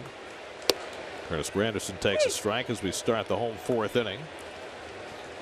Granderson has struck out and walked. Mets have had a ton of base runners over the first 3 innings. Scored 3 in the first, but Chris Hatcher came in to strike out DeGrom with the bases loaded in the 3rd, and Mets have stranded 6 over the first 3 innings. Julio Urias in his big league debut, the 19-year-old, went 2 2/3, allowed 3 runs, 5 hits, 4 walks, 3 strikeouts, a wild pitch, 81 pitches for Urias. 1-2 to Granderson with Cabrera and Wright to follow. I was going to ask you before the last break, with all that you guys mean to people because of what you accomplished 30 years ago, and all the people who have come up to you over the years to express to you what you guys and that team meant to them. Strike 3 call is Granderson's card looking. Is there one moment that stands out in terms of things that people have said to you or gestures people have made to you that might have been different from the average, hey guys, I loved you in '86? That's an interesting question. Mine isn't such a warm and fuzzy story. A guy came up to me and said, a Mets fan, and he gave me a hug, which, you know me, that was like, whoa, easy there, bro. So he gave me a big hug, and he said, I always wanted to meet you. And I said, why? He goes, well, in the 80s, I was a degenerate gambler. And I bet on your starts in '86. And I think the Mets went 32-8. And he said, you bought my house that I still live in today. That's the craziest story I've ever had someone tell me. Really? With me, it's always been very simple. I get a big smile on my face when I've had so many people come up to me that their parents named him Keith. Really? Because of, and they were born in '86. That's cool. That's so, cool. and of all not nationalities, they're all American. But Latin families, Latin kids, white kids, African Americans, there's been a lot that come up to me and say, my mom and dad named me after you, Keith. And I said, isn't that a nice name? No one has that name. That's cool. That's It great. is cool. Yeah, it is. It makes me feel good. That's great. We should get all the people who are named after Keith to like tweet or something. Right? Tweet at SNYTV, right? Tweet there. Let us know if you were named after Keith, because that's cool. I know someone was named after you, Ronnie, because he was just named recently. That's right. That's Your son. I was thinking of the Vince Vaughn movie where he was the father to a lot of kids, but that would be really cool to have everyone chime in. Need a special Keith reunion, right? All the 20-somethings who were named after you. It's nice. I like it. It warms my heart. It's an amazing tribute. Yeah, it is. Really is.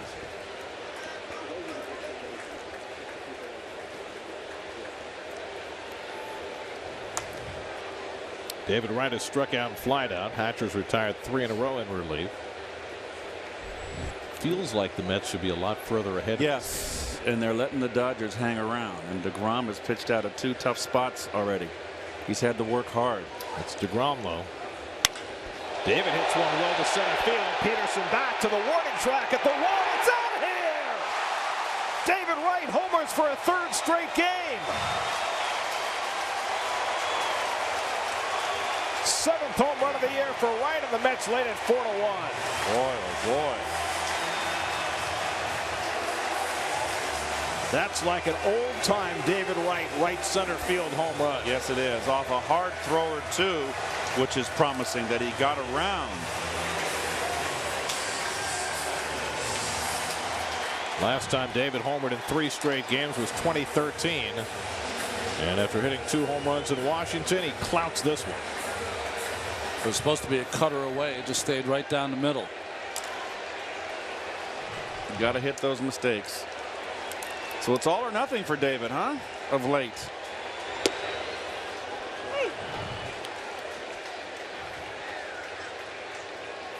I always like it, Ronnie, and you called it when he goes that right. He uses that right center field. Cespedes has walked and flied out 0 for 1, and he drills one foul. Well, that Mets home run means $2,000 for No Kid Hungry, enough to provide 20,000 healthy meals courtesy of City. 67th Met home run this season. Cespedes leads with 15. That leads everybody in the National League. You know what you're going to get from Hatcher. Hatcher's just going to throw as hard as he can. Oh boy, that tied him up. Cespedes strikes out to end the inning. 3 strikeouts for Hatcher, but David Wright hits a home run for his 3rd straight game. David's long ball gives DeGrom a 3-run lead as we go to the 5th at Citi Field.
Discover why Ford is the total package. 4-1 New York as we go to the 5th. Jacob deGrom has had to work out of some severe trouble the last 2 innings.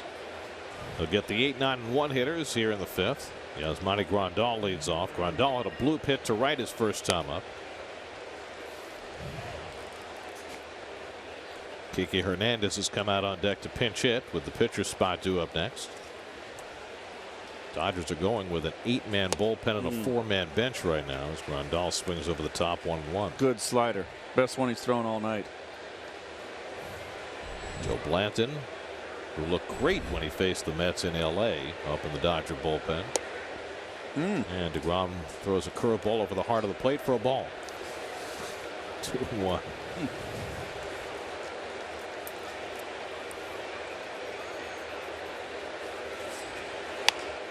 Grandal lifts one out to center, and Lagares is right there. 1 away. It's only the 2nd time in 5 innings that deGrom has retired the leadoff hitter. Makes life a little easier. Could use himself a couple of good innings. Now Kike Hernandez will be the pinch hitter.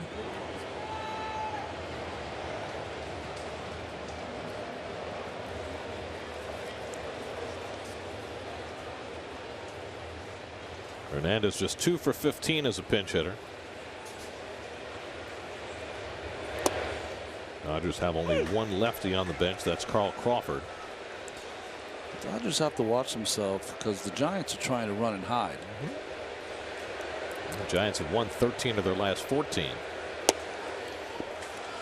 Winning every manner of close game these days.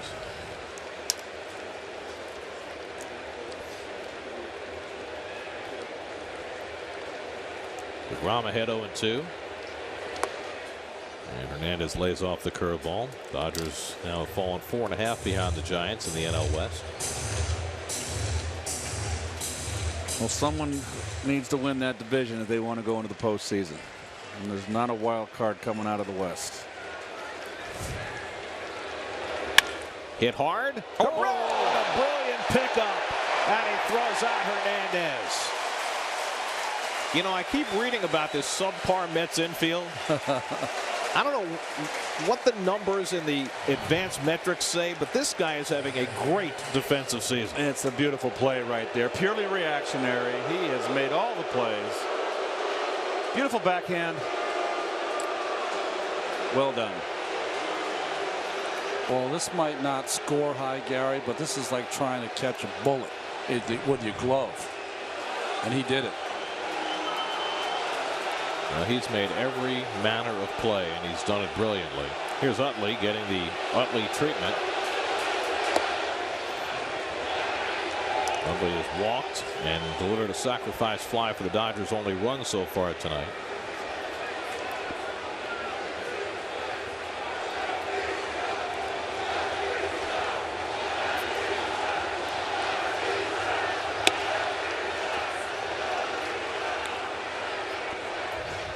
Well, he almost thought that Chase Utley was done, and he's made himself into a tough out again.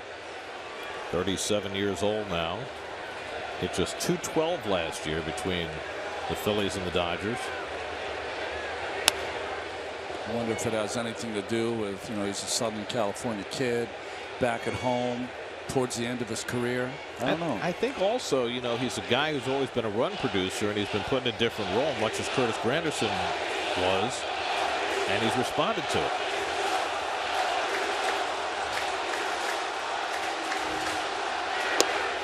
There's a strike. Good slider by Jake. 2-2. Been a good inning for him with this down and in slider to the lefties.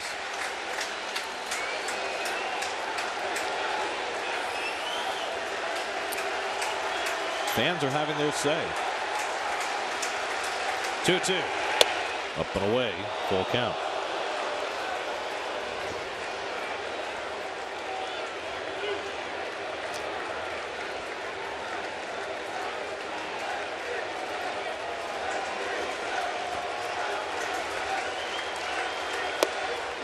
And he walks him for a second time. Couldn't get him to bite at that slider. And there's the third walk issued by DeGrom, the second to Utley. So DeGrom has had glimpses of making it look easy, but the overall package of his work has not been easy tonight. He's allowed just 2 hits, but the 3 walks and a hit batsman have put him in harm's way. He also made an error, which made life a little more complicated for him back in the third. The one positive here is that he has got zip on his fastball tonight. And by zip, you mean a lot. Yes. well, if you want to clarify that, zip could go either way. It can mean a lot of things. We won't go there. Yes, exactly. Here's the breakdown of his pitches this season. Almost 2/3 of fastball still. Changeup use down from past years.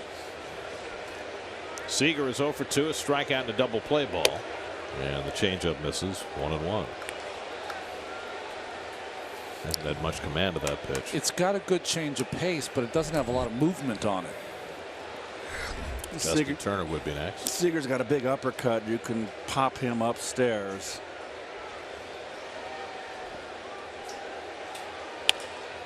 Into left field, falling fast, and it's down for a base hit for Seager. So Seager with a 2-out opposite field hit, and now the Dodgers will get the tying run to the plate with Justin Turner coming up. Yeah, I'll take it.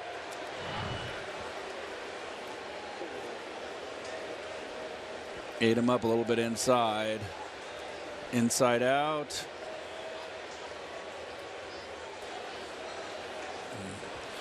Chokes up on the bat a couple inches. That might have saved him there. So now Turner, who was hit in the back by a changeup his last time up, struck out in his first at bat, so he's 0 for 1. Utley at second, Seager at first with 2 out. So nothing has come easily for DeGrom. He had a 1-2-3 inning in the second with a couple of strikeouts, but every other inning the Dodgers have had runners in scoring position. Turner takes off the plate, ball 1. Interesting, the defensive positioning of the outfielders. It seemed like in the postseason, every hit Turner got was to left center. Lagares shaded over to right, although Cespedes has moved a little bit towards that left center field gap.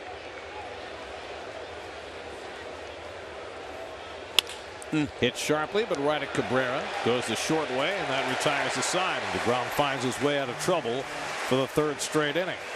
Halfway through, 4-1 New York.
On the night of May 27th, things got pretty wild for the rest of the Mets, too, especially Ray Knight, whose brawl with Dodger pitcher Tom Niedenfuhr branded the Mets with a reputation they would live with for the rest of the season. Well, that's the one you referenced earlier about Ray Knight getting drilled by Tom Niedenfuhr and charging the mound.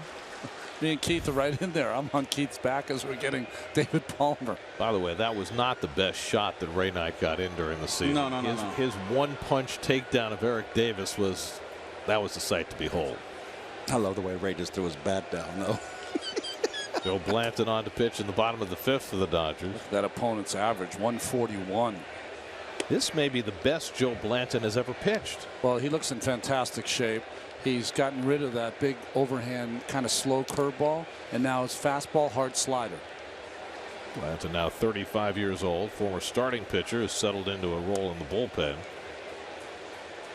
And Walker stopped the swing in time, 2-0. Walker delivered the first Met run with a double in the 1st. And a comebacker in the 3rd, batting left-handed for the first time tonight. Lagares on deck, Plawecki behind him. Well, all the talk coming into the game was about Julio Urias, the 19-year-old from Mexico, making his major league debut. It did not go well for him. Did not get through the 3rd inning. That scored 3 against him in the 1st. David Wright hit a home run against Chris Hatcher in the 4th. And Jacob deGrom has tiptoed through the tulips all night. 3-1 to Walker. Good call. That's very good.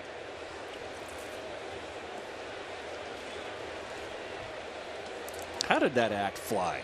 Tiny Tim? Yes. Because it was so bizarre for its time. Remember when he got married? To Miss. She was beautiful. What was her name? Miss. Just trying to think about Vicky. Vicky. That's it. I mean, Johnny Carson had him on all the time, and it was entertaining. It was fun and funny. In a perverse sort of way, with his ukulele. Yes. And that voice. Walker fouls one away.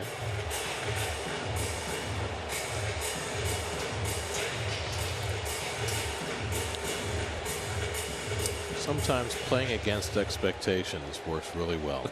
I mean, were you a fan of Andy Kaufman? Yes. Right? Yes. It's funny because I thought he did things that he was nobody else goofy. would do. In a Bellucci sort of way. Strike three called as Walker's caught looking on a slider. When he did the wrestling thing. Or he would. Or the Mighty Mouse routine. Or that. Did you ever see the special Andy Kaufman did? Yes. The strangest special in television history. Try YouTube it sometime. Yeah, he and his agent. Yeah.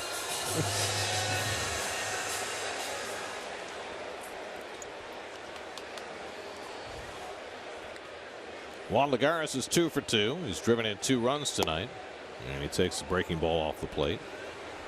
When he first came up with the Oakland A's, was a fixture in that rotation. Double-digit winner, it seemed, every year, and then became kind of a journeyman after that. Best year came in 2006. He won 16 games for Oakland. Then went to Philly and to the Dodgers, to the Angels, to the Royals. Last year with the Pirates, now back with LA for a second stint. Lagares hits one deep to right field, chasing Puig back to the track at the wall. It's out of here! Juan Lagares with his first home run of the year, an opposite field shot, and it's 5-1 New York.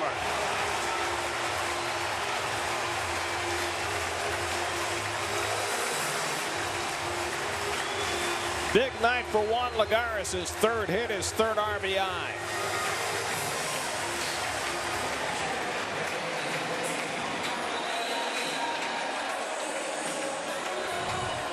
Impressive opposite field. Another hanging slide piece. Little flat, little slider up, out over the plate. And this is impressive. That's off that Honda sign.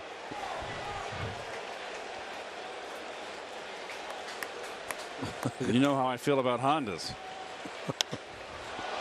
Lelecki hits one out to right center. This one's playable. And Puig comes over to get it 2 out. You almost feel like Cespedes is saying to Lagares, about time. About time you knocked it out of the park. 69th at bat of the year, produces his first home run. We've always felt as though Lagares has got more power than he's shown so far in the big leagues. He's a funny hitter, Gary. He's very stiff with his swing. And I think he's very serious. It's good to see him smile. It's hard to put my finger on him as far as what kind of hitter he is. He's very unpredictable at the plate, which could create a problem for a pitcher. You can make a pitch on him, and you can make contact and hit it hard. Turner throws out Campbell to end the inning, but the Mets with their second solo home run in the last 2 innings. David Wright went deep in the 4th. Lagares hits one in the 5th, and it's 5-1 New York.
in New York. Empire State Building all lit up. Ron, all your family coming in for tomorrow? They're not, because they were here last week. My son graduated from college, so they're all in last week, so they couldn't do both weekends. So they had a choice, and college graduation is more important. I guess so. I got all my family in. That's all fantastic. the daughters, Mary, Jesse. Who's the other one? Oh, Melissa. Hi, Melissa. They're watching. I had to throw that shot. What are you, Antonio Cromartie? Come on. I had to throw that one in for Melissa, make her smile. They're all watching right now, by the way. The two hubbies, Chris and Andrew, the two grandkids. Now they can turn the TV off and go swim. Now let me ask you a question. You got all the daughters and their families. Yes. And they're all staying at Chez Keith. It's 10 of them. And Melissa's on the couch because my brother, there's no room for my brother and his wife. They're in. So I got them a place in Sag Harbor. And we're all coming in. There's 12 of us coming in. It's the only time we've all been together as a group. That's great. I do believe this. All three of us. Gonzalez foul tips it. Strikeout number 6 for Jacob deGrom. Let's check in with the studio. CJ Papa has a game break brought to you by your local Honda dealers.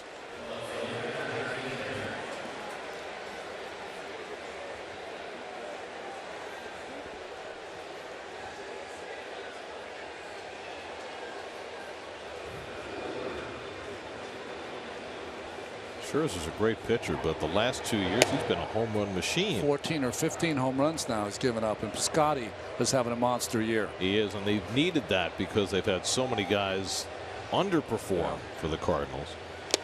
Now Kendrick goes after the slider, and it's 1-1. Cardinals start the day at 500 for the season, and Keith was talking about how they have to win the West to get in. Well, the Cardinals need to pick it up. They do. Fly ball out to left center. And Cespedes has the call. 2 out. Well, tonight, Jacob deGrom matching up against the 19-year-old prospect Julio Urias. Not a good night for Urias. He took it on the chin, and the Mets have gotten the long ball from right in Lagares in support of deGrom, who has done some serious escape work. Looking for an easy inning here in the 6th. He's retired the first 2, and he'll face Jock Peterson, who's already struck out twice tonight. deGrom's amazing. It doesn't matter what the circumstances are. If he has great stuff, if he has poor stuff. Peterson lifts one to right. He just seems to find a way to get his 6 or 7 innings, 1 or 2 runs. And here he is again tonight. 1, 2, 3. Go the Dodgers in the top of the 6th. deGrom and the Mets up 5-1.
the best or nothing. That's box score presented by Jeep. Big night for Juan Lagares. 3 for 3, a homer, 3 RBIs. David Wright is also homered. Neil Walker drove in a run with a double. That's with a 5-1 lead as they come to bat in the 6th. And Jacob deGrom hits one out to center field. Jock Peterson right there waiting for it. 1 pitch and 1 out for Joe Blanton in the 6th. Let's see, deGrom's at 94 pitches through 6, so he gets 1 more inning. Yeah. deGrom has thrown as many as 103 this year. That was his first start against the Dodgers. He wanted that one back. Right down the middle. He was sitting on it. And well, he wants to join that that home run parade, you know. Harvey's got one. Cologne's got one. Syndergaard's got 3. Syndergaard's different because he's a big, powerful kid. But for most pitchers, organically, you got to let it just happen. You can't go up there looking to hit the ball in the ballpark because then you'll hit 100 for the season. Well, Matz will hit one eventually. Yeah, definitely. Well, in our staff, I mean, Dwight definitely had his share. Sid could hit. Yeah. Sid was a long ball guy. Coney couldn't hit. Bobby O. Coney had a banjo. Yeah, he did. First Met pitcher ever to get a pinch hit. David Cone. That pitcher should have been released immediately.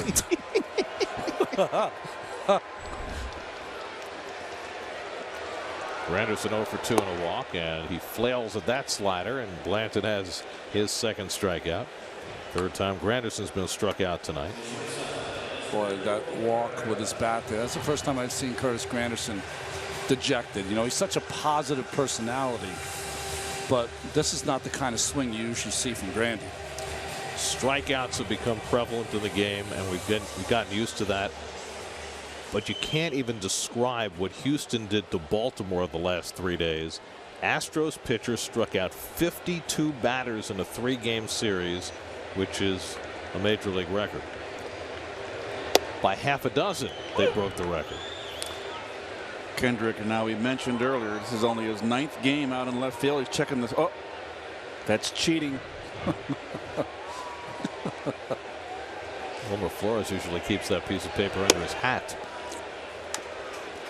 And everybody needs one now. You've got to know where you're positioning each hitter. And for Kendrick, who's a neophyte in the outfield, probably even more necessary. 0-2 to Cabrera. And Blanton misses away. Cabrera delivered a double and scored a run in the 1st. Since then, he's flied out twice. The game in Washington's gone to the bottom of the 8th. 6-2 St. Louis. And Blanton looking tremendous with that slider. Gets a couple of strikeouts in the inning. deGrom back to the mound for the 7th, up 5-1.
Weekend's festivities as the Mets honor the '86 team on Mets Blog, presented by Citi, featured on SNY.TV. Yasiel Puig leading off in the 7th. Hits a lazy fly ball to right. Curtis Granderson squeezes it. 1 pitch and 1 out for DeGrom in the 7th. Well, the Mets can strike out a lot, and the Dodgers can hit some lazy fly balls.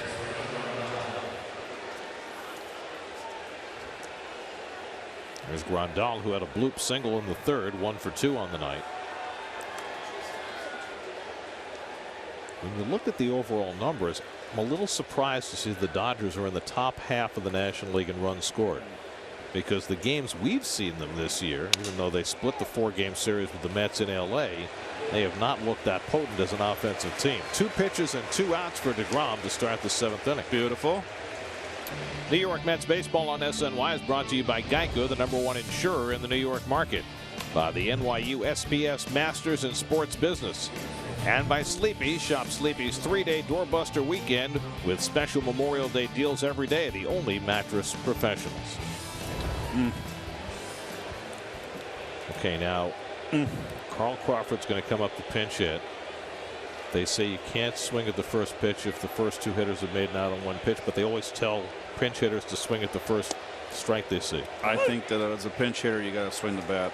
Well, he took a strike. Just interesting at bats coming in with DeGrom at 94 pitches. Swung at the first 2 pitches, made 2 outs.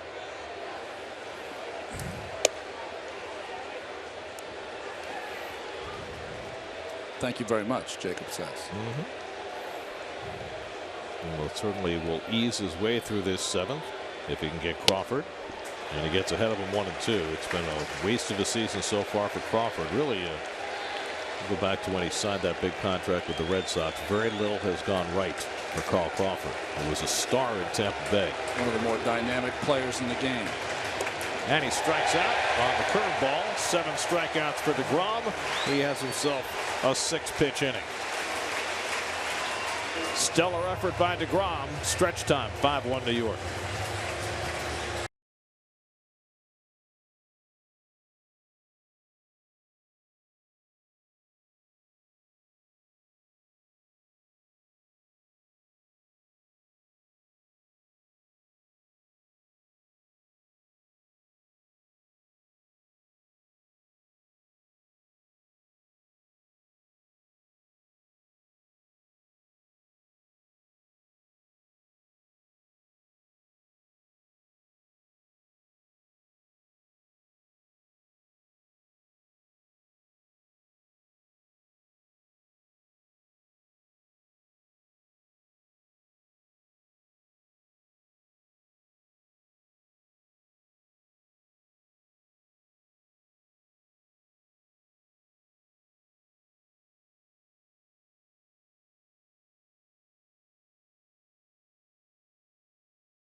Trivia question: 4 Met players who have yet to appear on a postseason roster, and they are. There you go. Yeah. That would be something for Rene Rivera, right? Jim Henderson. Oh, yeah. Both those guys well into their 30s. We go to the bottom of the 7th inning. Mets with a 5-1 lead. Well, when we last saw Lewis Coleman, he was striking out every Met he faced in L.A. Well, he has got that great sidearm fastball and slider. You don't see it very often, and makes it tough, especially on the right-handed hitters. Coleman pitched in 3 games in that 4-game series, faced 5 batters, and struck them all out. David Wright leads off in the home 7th. David hit a home run to right center his last time up, his 7th home run of the year and his 3rd in his last 3 games.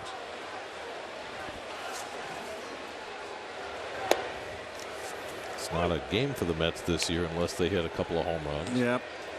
68 home runs now. This is the Mets' 47th game. And they got the home run leader hitting cleanup.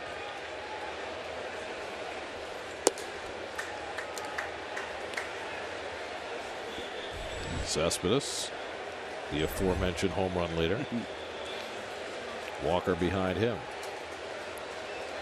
Dodgers 1 run, 3 hits. The Mets 5 runs and 7 hits. We're in the home 7th. Last time up, David did this. Opposite field. There was a little spinner cutter that didn't cut, stayed inner half, and David drove it the opposite field over the Geico sign. FXH.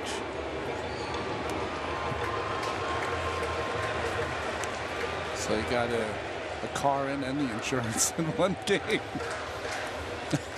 He learned his lesson well. Oh. From the best.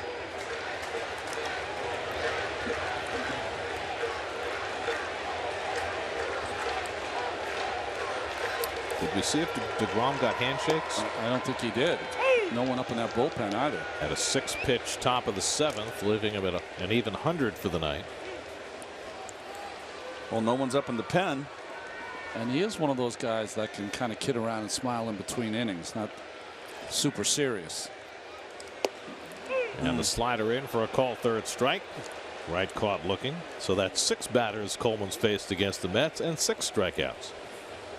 Noah Syndergaard takes you behind the scenes, off the field and away from the game in the SNY.TV digital series, The Amazing Life, presented by Coca-Cola. Check out new episodes at SNY.TV/Coca-Cola.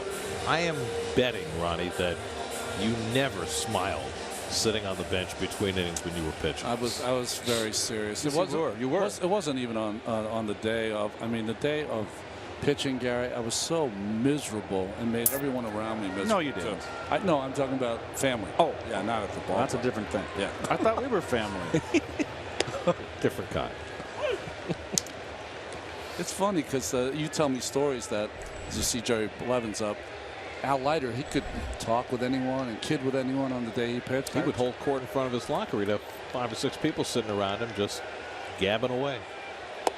He's not doing anything different now. That's right. He stayed true to his school. Absolutely.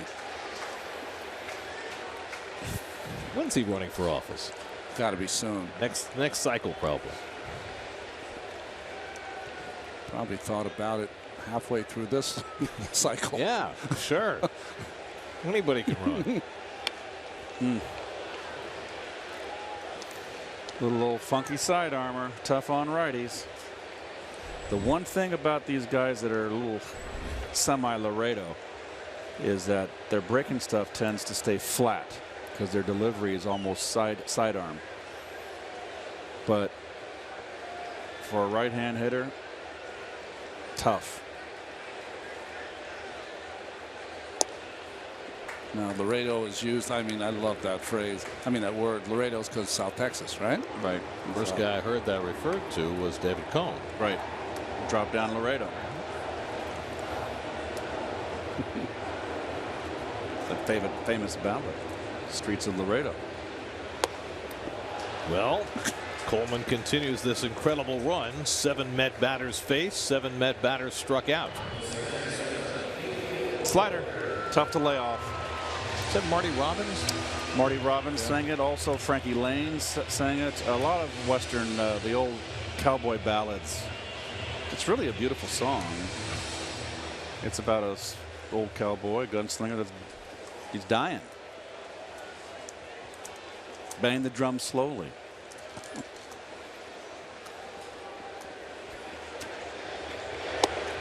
Robert De Niro. It's true. But that's baseball. Michael Moriarty. Yeah. Yep. Who wrote that book? Terrific book that they made into that movie. What was the name of the movie, dog? Bang, Bang, That's Drum right. That's Slowly. right. That's right.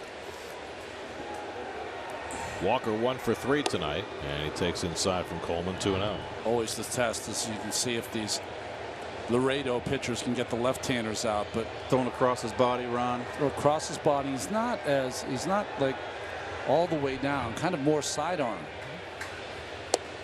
Not a bad breaking ball to a lefty. But he missed with it and falls behind Walker 3-0. Not a bad spot for Neal to be swinging here. Yeah, there you go. Pretzel. That gets you. Randy Jones was that way. He was a left-hand pitcher for the Mets for a short while when his end of his career. He was not Randy Jones anymore at that point. There's a strike. And Randy Jones was in his prime with the Padres. He pitched games in an hour and 35 minutes. Oh, 7 o'clock starts in San Diego. You'd be on the streets by 10. Showered and freshened up and ready to go.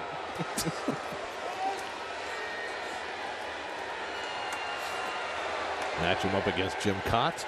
Oh, Jimmy worked fast.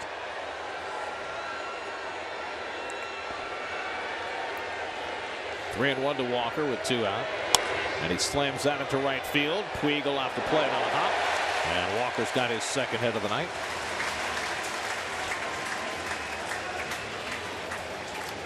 So Walker, who slumped and had his average drop, has started to come around again. Swinging the bat much better.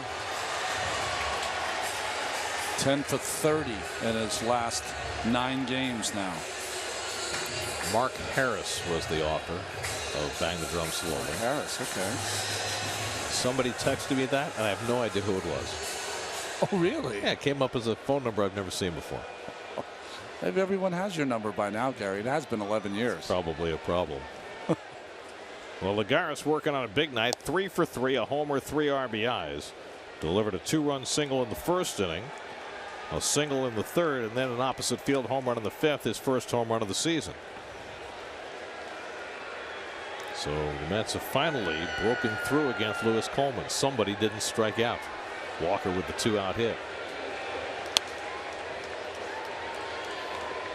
Today's starters brought to you by People's United Bank. It did not go as hoped for the 19-year-old phenom, Julio Urias. Knocked out in the third inning. Jacob deGrom, on the other hand, able to work through some trouble and get through 7 terrific innings.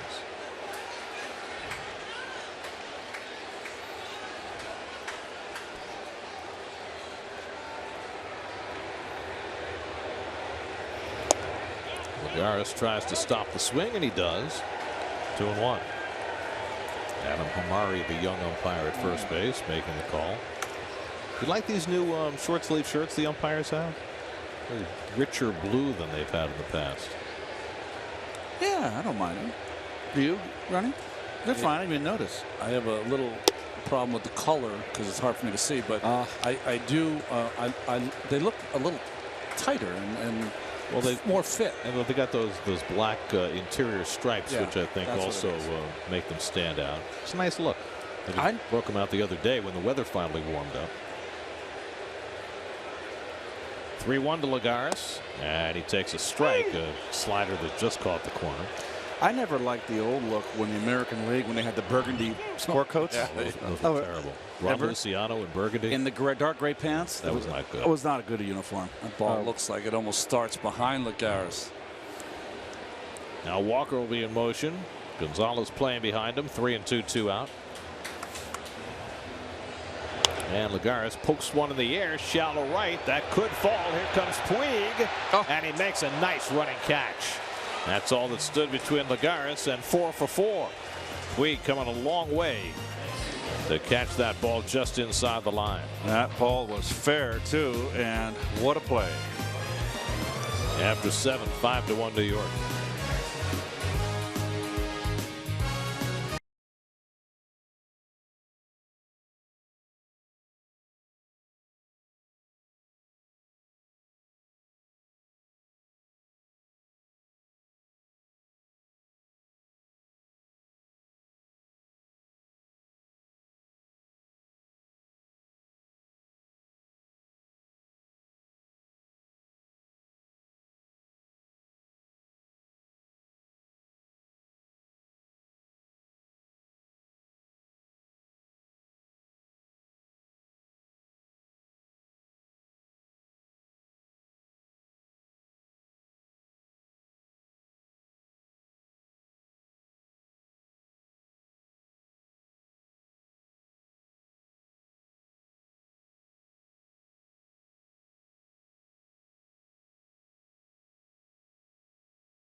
Jerry Blevins on in relief for New York as we go to the 8th inning. And by the reaction, you can tell Chase Utley is at the plate. Utley without an official at bat tonight. 2 walks and a sacrifice fly. And Blevins gets a fastball over. So Jacob deGrom went 7. Allowed a run on 3 hits, 3 walks, 7 strikeouts, a hit by pitch, 100 pitches for deGrom. And he lowers his ERA to 2.81. And a chance to go to 4-1 on the year if the bullpen can get 6 outs for him. Nice looking curveball from Blevins to get ahead 0-2. And dare I say, he has not been Jacob deGrom yet, but this was the closest version. Well, certainly his velocity was the best it's been in any start this year. But he had some real good sliders late in the game, especially the lefties. Corey Seager on deck, then Justin Turner. And the fastball gets Utley looking.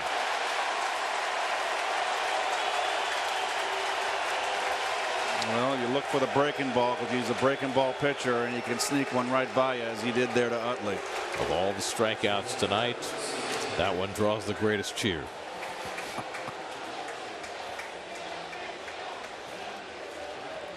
Addison Reed staying busy in the Mets bullpen. You have the left-hand batting Seager up, the right-hand hitting Turner on deck. Seager 1 for 3, an opposite field single his last time. And he takes a fastball strike. You have to think that Blevins, he doesn't get him 1, 2, 3. Certainly he's going to have to face Adrian Gonzalez. Reed would come on for Kendrick.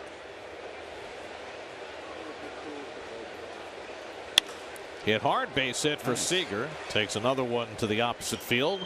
His second hit of the night. Your Mets power pitchers of the week brought to you by East Coast Power and Gas. And those are the bullpen numbers for the Mets in May. Bullpen has been absolutely spectacular. Terry Collins on his way out to the mound. Looks like he's going to go to Addison Reed right here. So Blevins faces the 2 lefties, and he'll take his exit. Reed on his way in. 5-1 New York in the 8th. We'll be right back.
Blog podcast for an in-depth discussion on Jets OTAs, the absence of Eric Decker, and the latest on the quarterback situation. Still on the Jets blog, part of the SNY.TV blog network. Addison Reed on for the first time in 6 days. Well, his numbers across the board are great. He hasn't pitched, as Gary said, in 6 days, but his 27 strikeouts in 20 innings. Left-handed hitters only hitting 200 as he faces right-handed hitting Turner. Turner's 0 for 2 and a quick pitch, and Turner unhappy with that. Should be a balk. You can't quick pitch with a guy on base. I mean, what are the umpires watching? Well, it was a ball, so it worked in Turner's favor, but he's still unhappy about it. I think the Dodgers would rather have a runner on second base. Yeah.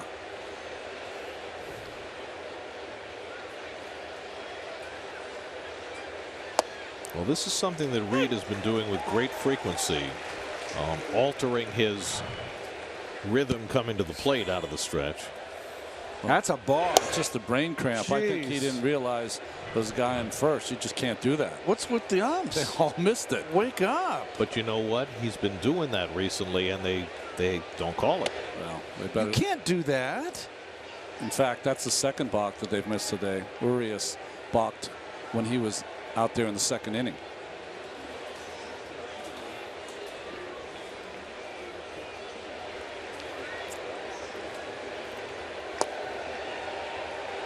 Just misses, and it's 3-1 to Turner. Adrian Gonzalez on deck.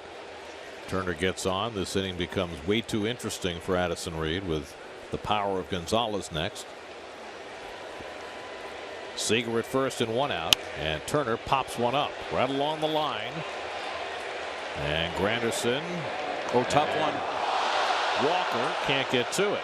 Boy, Walker thought he was going to get there and then pulled up. I think he thought Granderson was going to come in. Where's Grandy on that? I know Grandy plays out there in the far reaches of right field, but it's almost the same place that Puig exactly got the Ronnie. Lagares ball.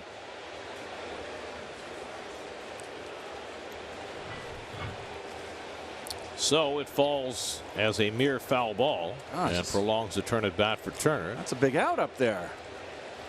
No error on the play. So Turner gets a break. 3-2 count with 1 out.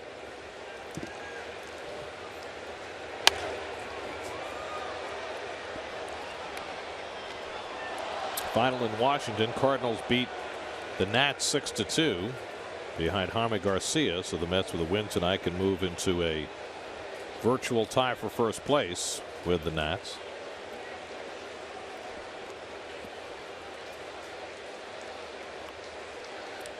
Again, the 3-2. Pulled down to third, might be 2. Right to Walker and on to first. Nice. Double play, side retire.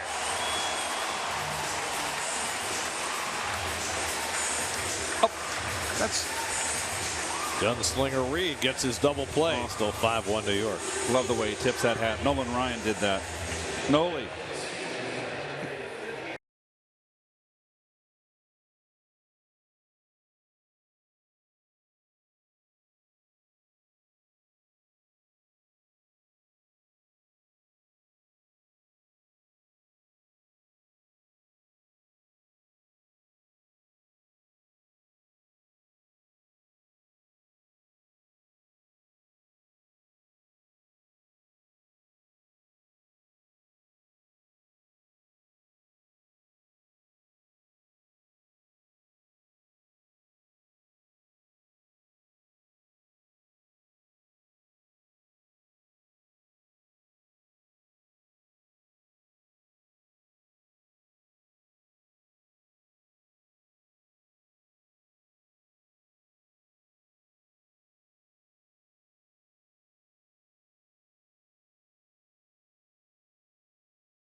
The faces, 1986, including a young Ronnie. Sydney.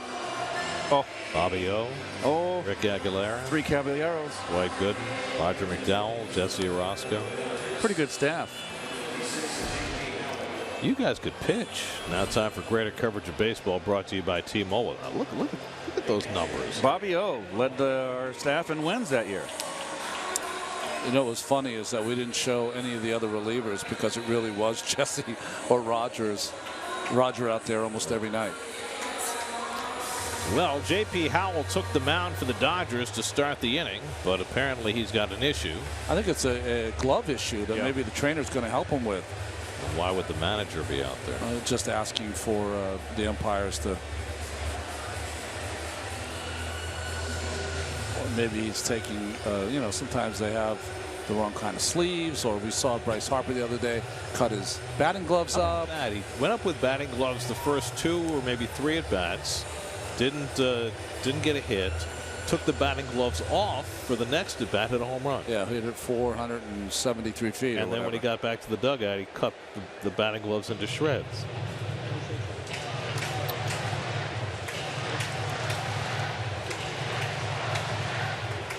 Howell's still working on that glove. It's not been a good year for J.P. Howell so far, and he's still trying to figure out how to get that string right. What happens is we've seen a lot of pitchers have that string kind of hanging and no one really cares, but the umpires, I guess, brought it to the attention of Dave Roberts, and Mr. Howell went to tie in his strings. We've seen pitchers with a lot longer strings than that who have not had anything said to them. Kevin Plawecki leads off for the Mets in the home 8th. Plawecki a single and a walk tonight, 1 for 2 after starting the night in an 0 for 17 hole. Plawecki, Campbell in the pitcher's spot for the Mets.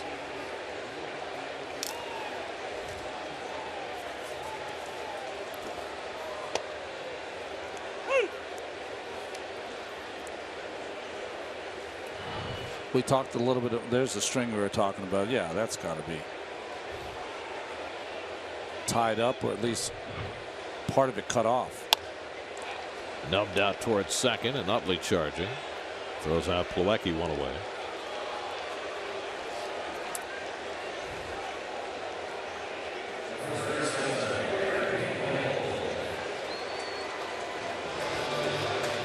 Eric Campbell 0 for 2 and a walk. Jerry's Familia, even though it's a non-save situation, getting ready to pitch the 9th inning. Familia set a record his last time out in Washington. 32nd straight save converted in the regular season.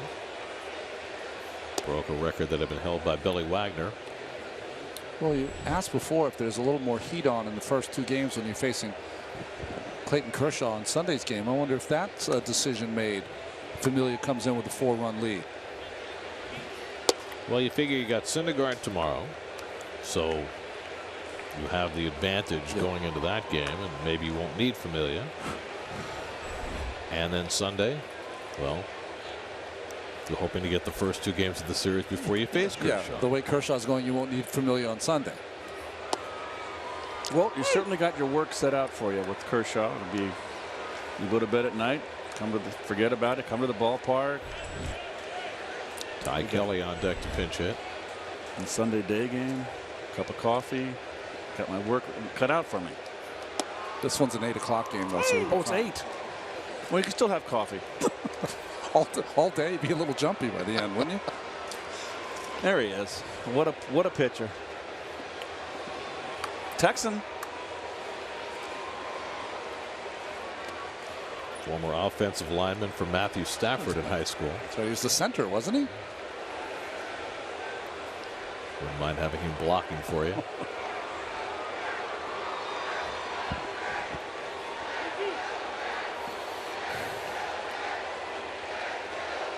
(3-2) coming to Campbell, and he struck him out.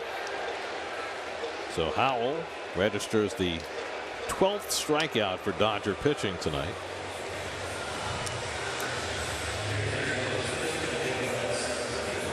Good pitch.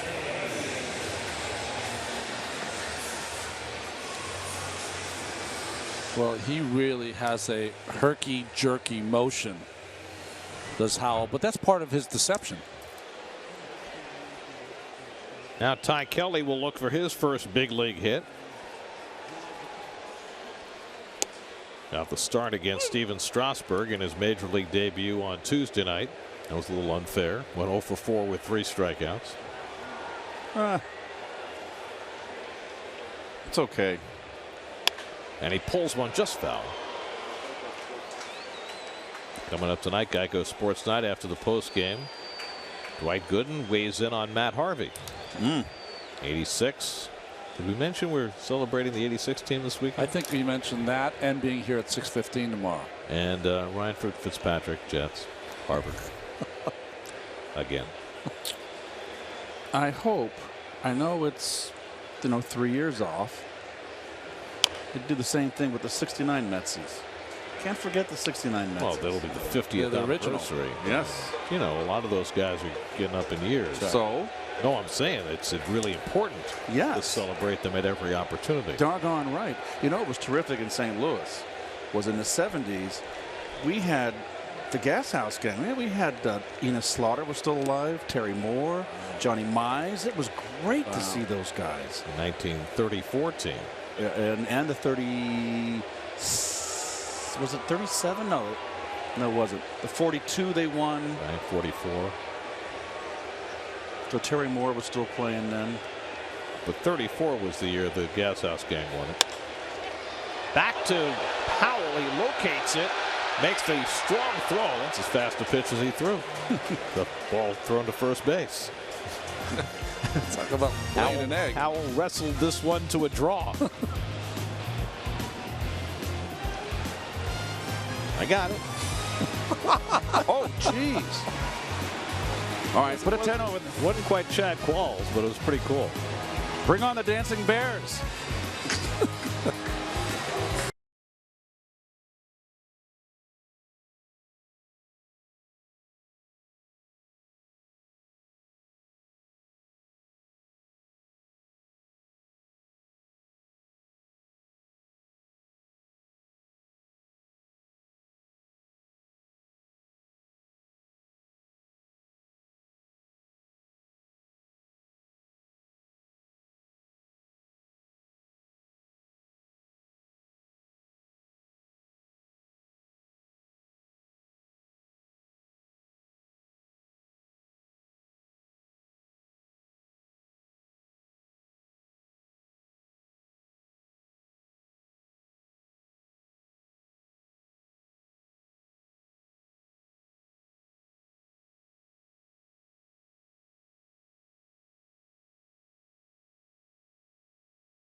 All right, guys, Mets looking for their 6th win in their last 7, 3 outs away, and even in a non-save situation, they'll go to Jeurys Familia for the 9th.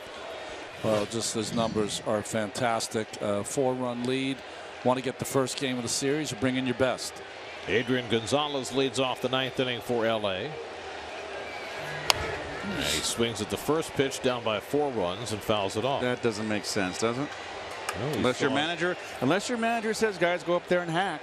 We saw in the 7th inning 2 Dodgers make first pitch outs against DeGrom, who was battling his pitch count at that point. DeGrom went 7, allowed a run on 3 hits. He stands to get his 4th win. And Gonzalez takes below the knees with a slider, 1-1. Howie Kendrick on deck, then Jock Peterson. for the Dodgers in the ninth. LA came in with a 4-game winning streak, having just swept a series from Cincinnati.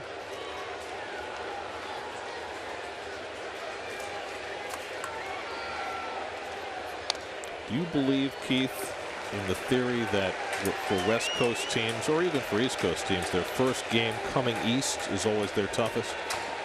Doug DeCinces, who played for the Orioles and also the Angels, said that the tough game was not coming and playing the first game. It was the next day that was the toughest game, the second game. And I'll explain what he said and what Steinbrenner always did in the Yankees. He told me. Gonzalez floats one into left field. He's got a base hit. So Adrian Gonzalez with his second hit of the night, leading off in the ninth. So Doug DeCinces told me that they would come in and they'd play in Yankee Stadium. It was a weekend series, or it didn't matter, even a weekday series.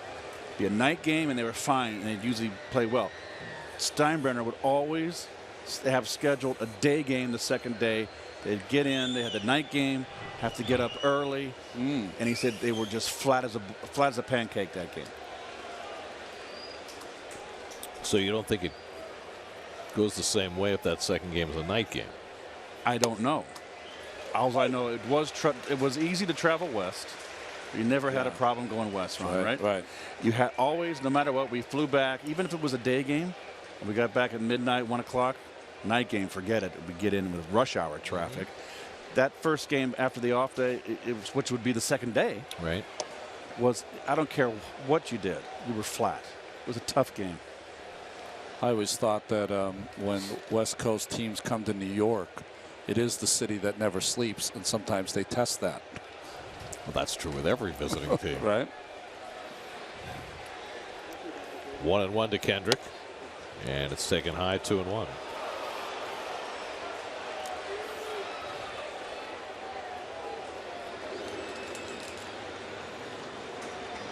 I mean, who's more likely to take advantage of New York, the guys coming from LA or the guys coming from Milwaukee? Yeah.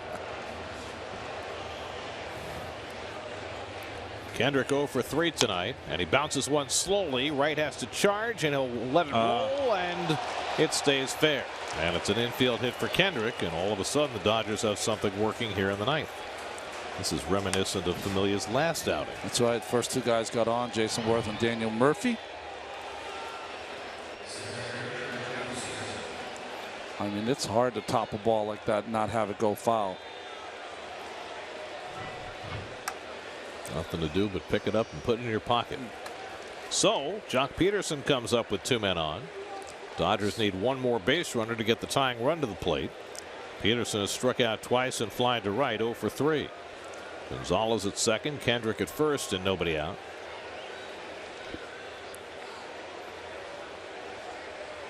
So the heavy lifting begins for Familia. He responded in D.C. on Wednesday by getting the next 3 hitters. He's been in trouble a lot this year, where he's had like his engine's not warm. It takes him a little bit of around 10 pitches to get into a rhythm. In non-save outings this year, the batting average against Familia coming into tonight was .321, but his ERA in those outings 2.84. Bend and doesn't break kind of deal. Seems like maybe he has another gear. There's the nasty slider to get ahead on Peterson, 0-2. Well, when you do look at Familia, you don't look at him as a strikeout pitcher, do you? Even though he gets strikeouts, because of that hard sinker, there is going to be contact. I mean, 2 weakly hit balls by Gonzalez and Kendrick.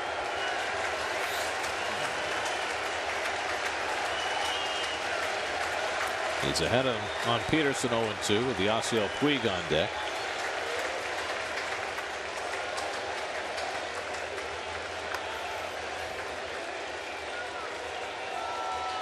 Struck him out. Went right back to the slider. Peterson is struck out for the 3rd time tonight. 1 out in the 9th. Wow.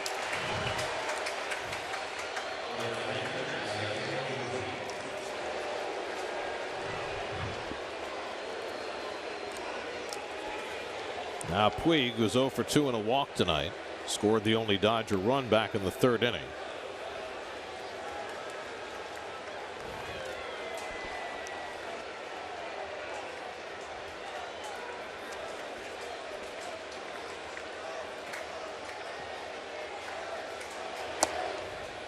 Puig takes below the knees. 97-mile-an-hour sinker.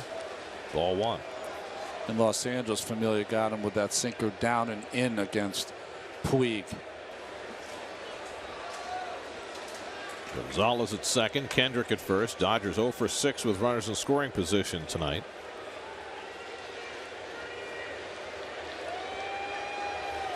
And Puig goes after that sinker. 1-1.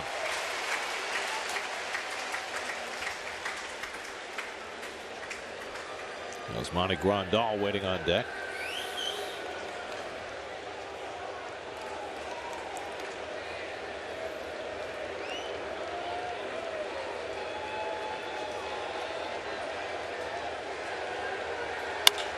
Toward the hole, a base hit for Puig. Gonzalez will go to third and stop there. And so the Dodgers have loaded the bases on 3 hits, and they'll get the tying run to the plate in the 9th with Grandal coming up. Slider, Ronnie. Yeah, through the fastball line. When you throw the slider, it speeds up the bat. Ground ball, but in the hole. Good hitters with 2 strikes stay in. Stayed in on that breaking ball. So trouble finding Familia in a non-save situation. There's some stirring around in the Mets bullpen. Yasmani Grandal coming up. Grandal 1 for 3 tonight. A bloop single back in the 3rd. And Familia tying his shoes and making sure that all is set for an important confrontation. Pulling a Johnny Franco. Yeah. Johnny used to do that all the time when he was in a tense moment. Grandal 1 for 5 in his career against Familia. Bases loaded, 1 out. 5-1 New York, 9th inning. And Familia runs 1 inside. Needs that rollover, a little sinker, rollover, 4-6-3 double play. Campbell guarding the line off Grandal.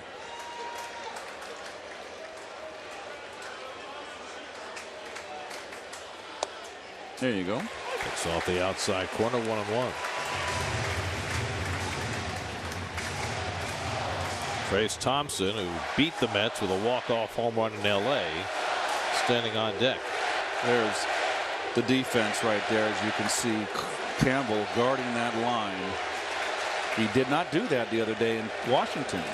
Robbed Rendon of a base hit. The right-hand hitter up, played well off the line, and Rendon scalded one right to him. 1-1 to Grandal. And Plawecki knocks that one down. 2-1. It's got to be the split finger that he held on to too long. Gloved by Plawecki.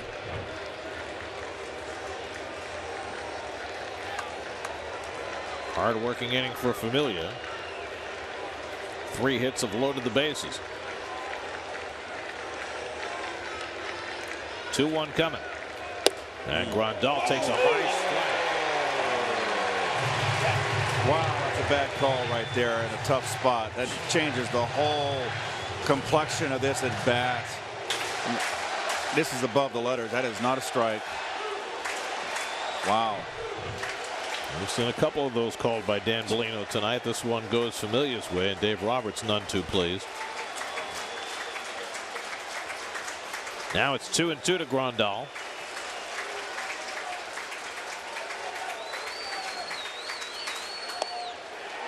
And that just missed. Full count.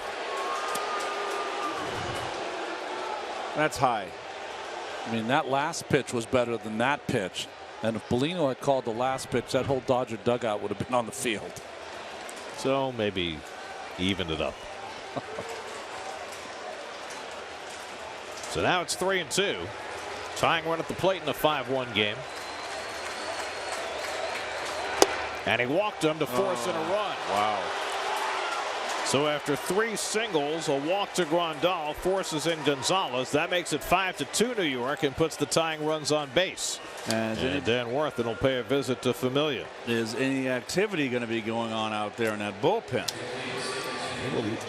They were moving around during the Grandal at bat, but nobody has begun to loosen up. Trace Thompson is going to come up as a pinch hitter, and Thompson, who has been red hot since he hit a couple of home runs in the series against the Mets in LA, with a chance to do some damage here. He walked off the Mets with that home run against Robles. You know, when you see a closer that's been perfect, your first thought, not my first thought, but at some point, you're not going to be perfect. Well, he's not bidding for a save here. He's merely trying to finish the game in a non-save situation. Thompson, whose brother's team kept their season alive. Younger brother of Klay Thompson of the Golden State Warriors. Up in a big spot. 3 for 8 as a pinch hitter. And he takes below the knees for ball 1. Still no action in the Mets bullpen behind Familia. And of course, part of the problem here is you want Familia available tomorrow, next day. And he's having to throw a lot of pitches even if he does survive this inning.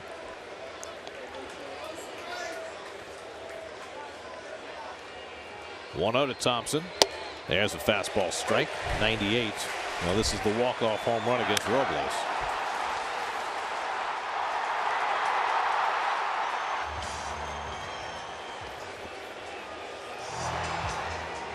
Got the bubblegum shower and everything. Wow.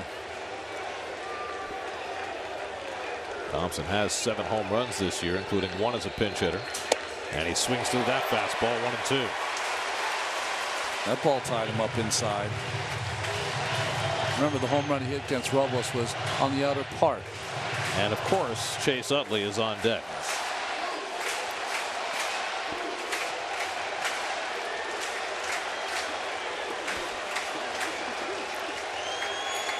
Bases loaded, 1 out, 5-2 New York, 9th inning. 1-2 to Thompson. Struck him out. High heat from Familia.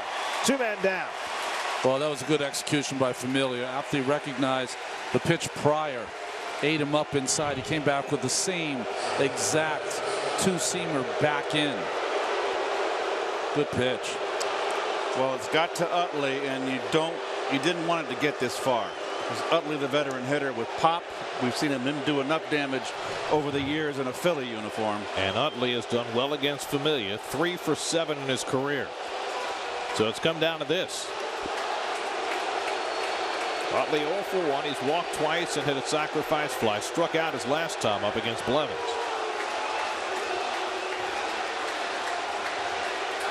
And Utley swings at the first one and lines it into right center. That ball's going all the way to the wall. Kendrick scores. Puig scores. Here comes Grandal trying to score. The relay throw not in time. The Dodgers tie the game.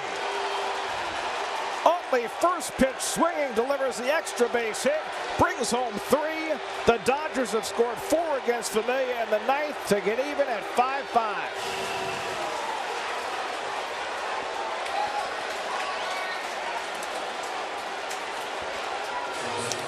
Like lightning.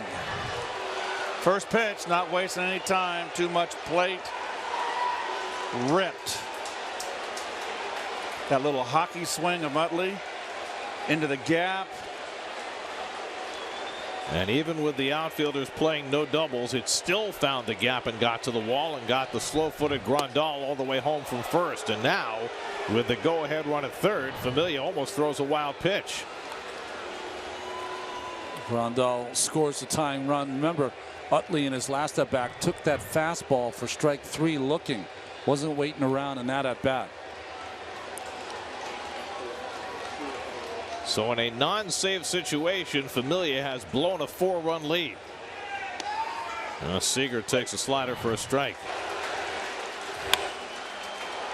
Well, the back runner is the one that's important here. And that is the tying run. The relay's there. Not a strong throw from Walker in. Offline. Double for Utley, third on the throw. And now Seager grounds one foul, and it's 1-2. So that takes away Jacob deGrom's chance to be a winner tonight.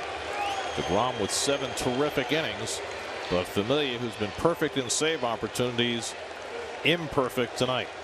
Well, Utley coming way down the line on third base. If a ball in the dirt gets away from Plawecki at all. Wright's playing well off the line at third, so Utley can have his way there. 1-2 coming. Seager just got a piece. Here's the big blow from another angle. Right into the wheelhouse. That's where lefties love it. On the night where the crowd has given Utley the business, Utley gave the business back. Yeah, he did. 30th pitch of the inning coming from Familia. And it's inside to Seager, 2-2. Seager, the 8th man up in the inning. Justin Turner would be next. It all started with an opposite field single by Gonzalez. Kendrick with an infield roller for a hit. A 1-out single by Puig loaded him. Grandal walked to force in a run, and then Utley doubled to drive in 3. Well, 2-2 to Seager. Misses. Full count. Now Robles is up in the bullpen, and Familia may require assistance. Kenley Jansen is up in the Dodger bullpen alongside Pedro Baez. Jansen if they get the lead, Baez if they don't, in all probability. 3-2 coming.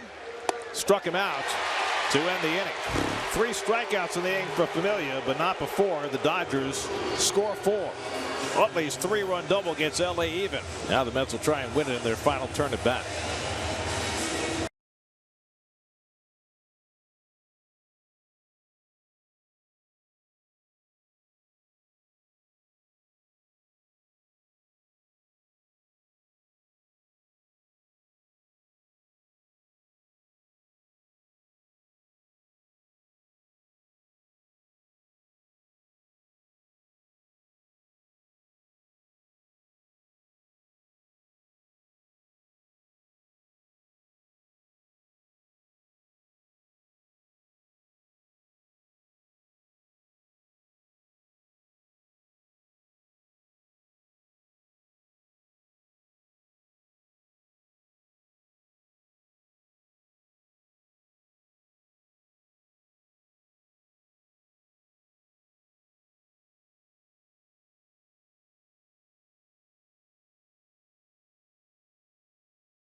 Is brought to you by your Mercedes-Benz Tri-State dealers. Mercedes-Benz, the best or nothing.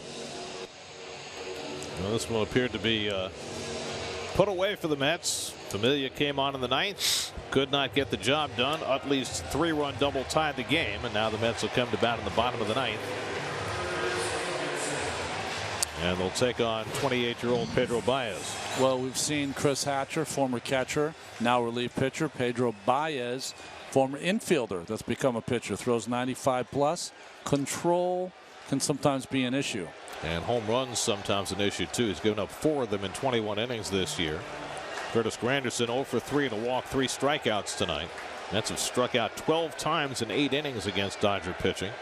Baez the 6th LA pitcher of the night. And Granderson first pitch swinging, hoping to end it on one cut. Fouls off the fastball. That's a 1 walk-off win this year. It came last Saturday against Milwaukee on David Wright's bases loaded hit. Dave will be up third here in the ninth.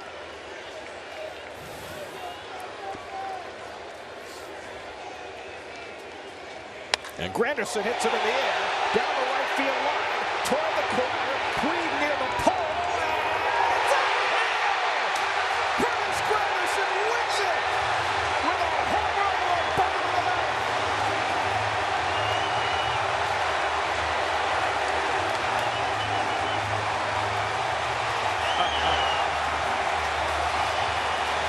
This game crazy. He didn't win it in one swing, he won it in two swings.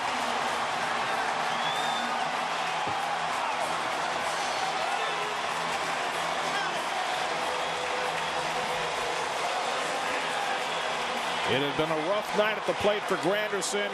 It had been a rough last few days, 0 for his last 11. But he gets a hold of the fastball from Baez. It's his 9th home run of the year. And the Mets have themselves a victory after letting a 4-run lead get away in the top of the ninth. Mets win it 6-5. Well, one thing I'll say about Curtis, he's been struggling, but he never gives in.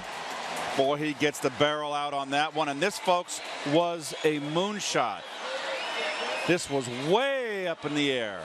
High fly ball down the right field line.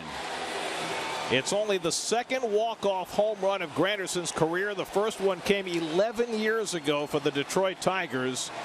And now he hits his first walk-off home run as a Met. And it saves the Mets a victory in a game it appeared they had let get away. Boy, when a hitter hits the ball down the line like that, you're expecting it at some point to curve foul, and that just stayed straight. Let's go downstairs to Steve Gelbs, who's standing by with tonight's hero. Thanks, Gary. 0-1 pitch from Baez. What's your approach in that spot? What are you looking for? Just trying to get on base. Just trying to help the rest of the guys in the lineup to get an opportunity to win this game.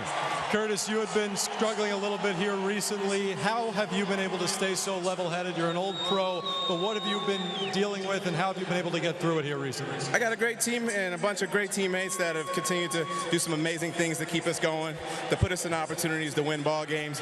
Although I haven't been able to do it, a lot of guys on the team have been able to go ahead and keep it going. Curtis, that could have been a rough loss. What do wins like this do for a team? Well, it's great, and especially when you have all these fans out here watching. It's big for them to go ahead.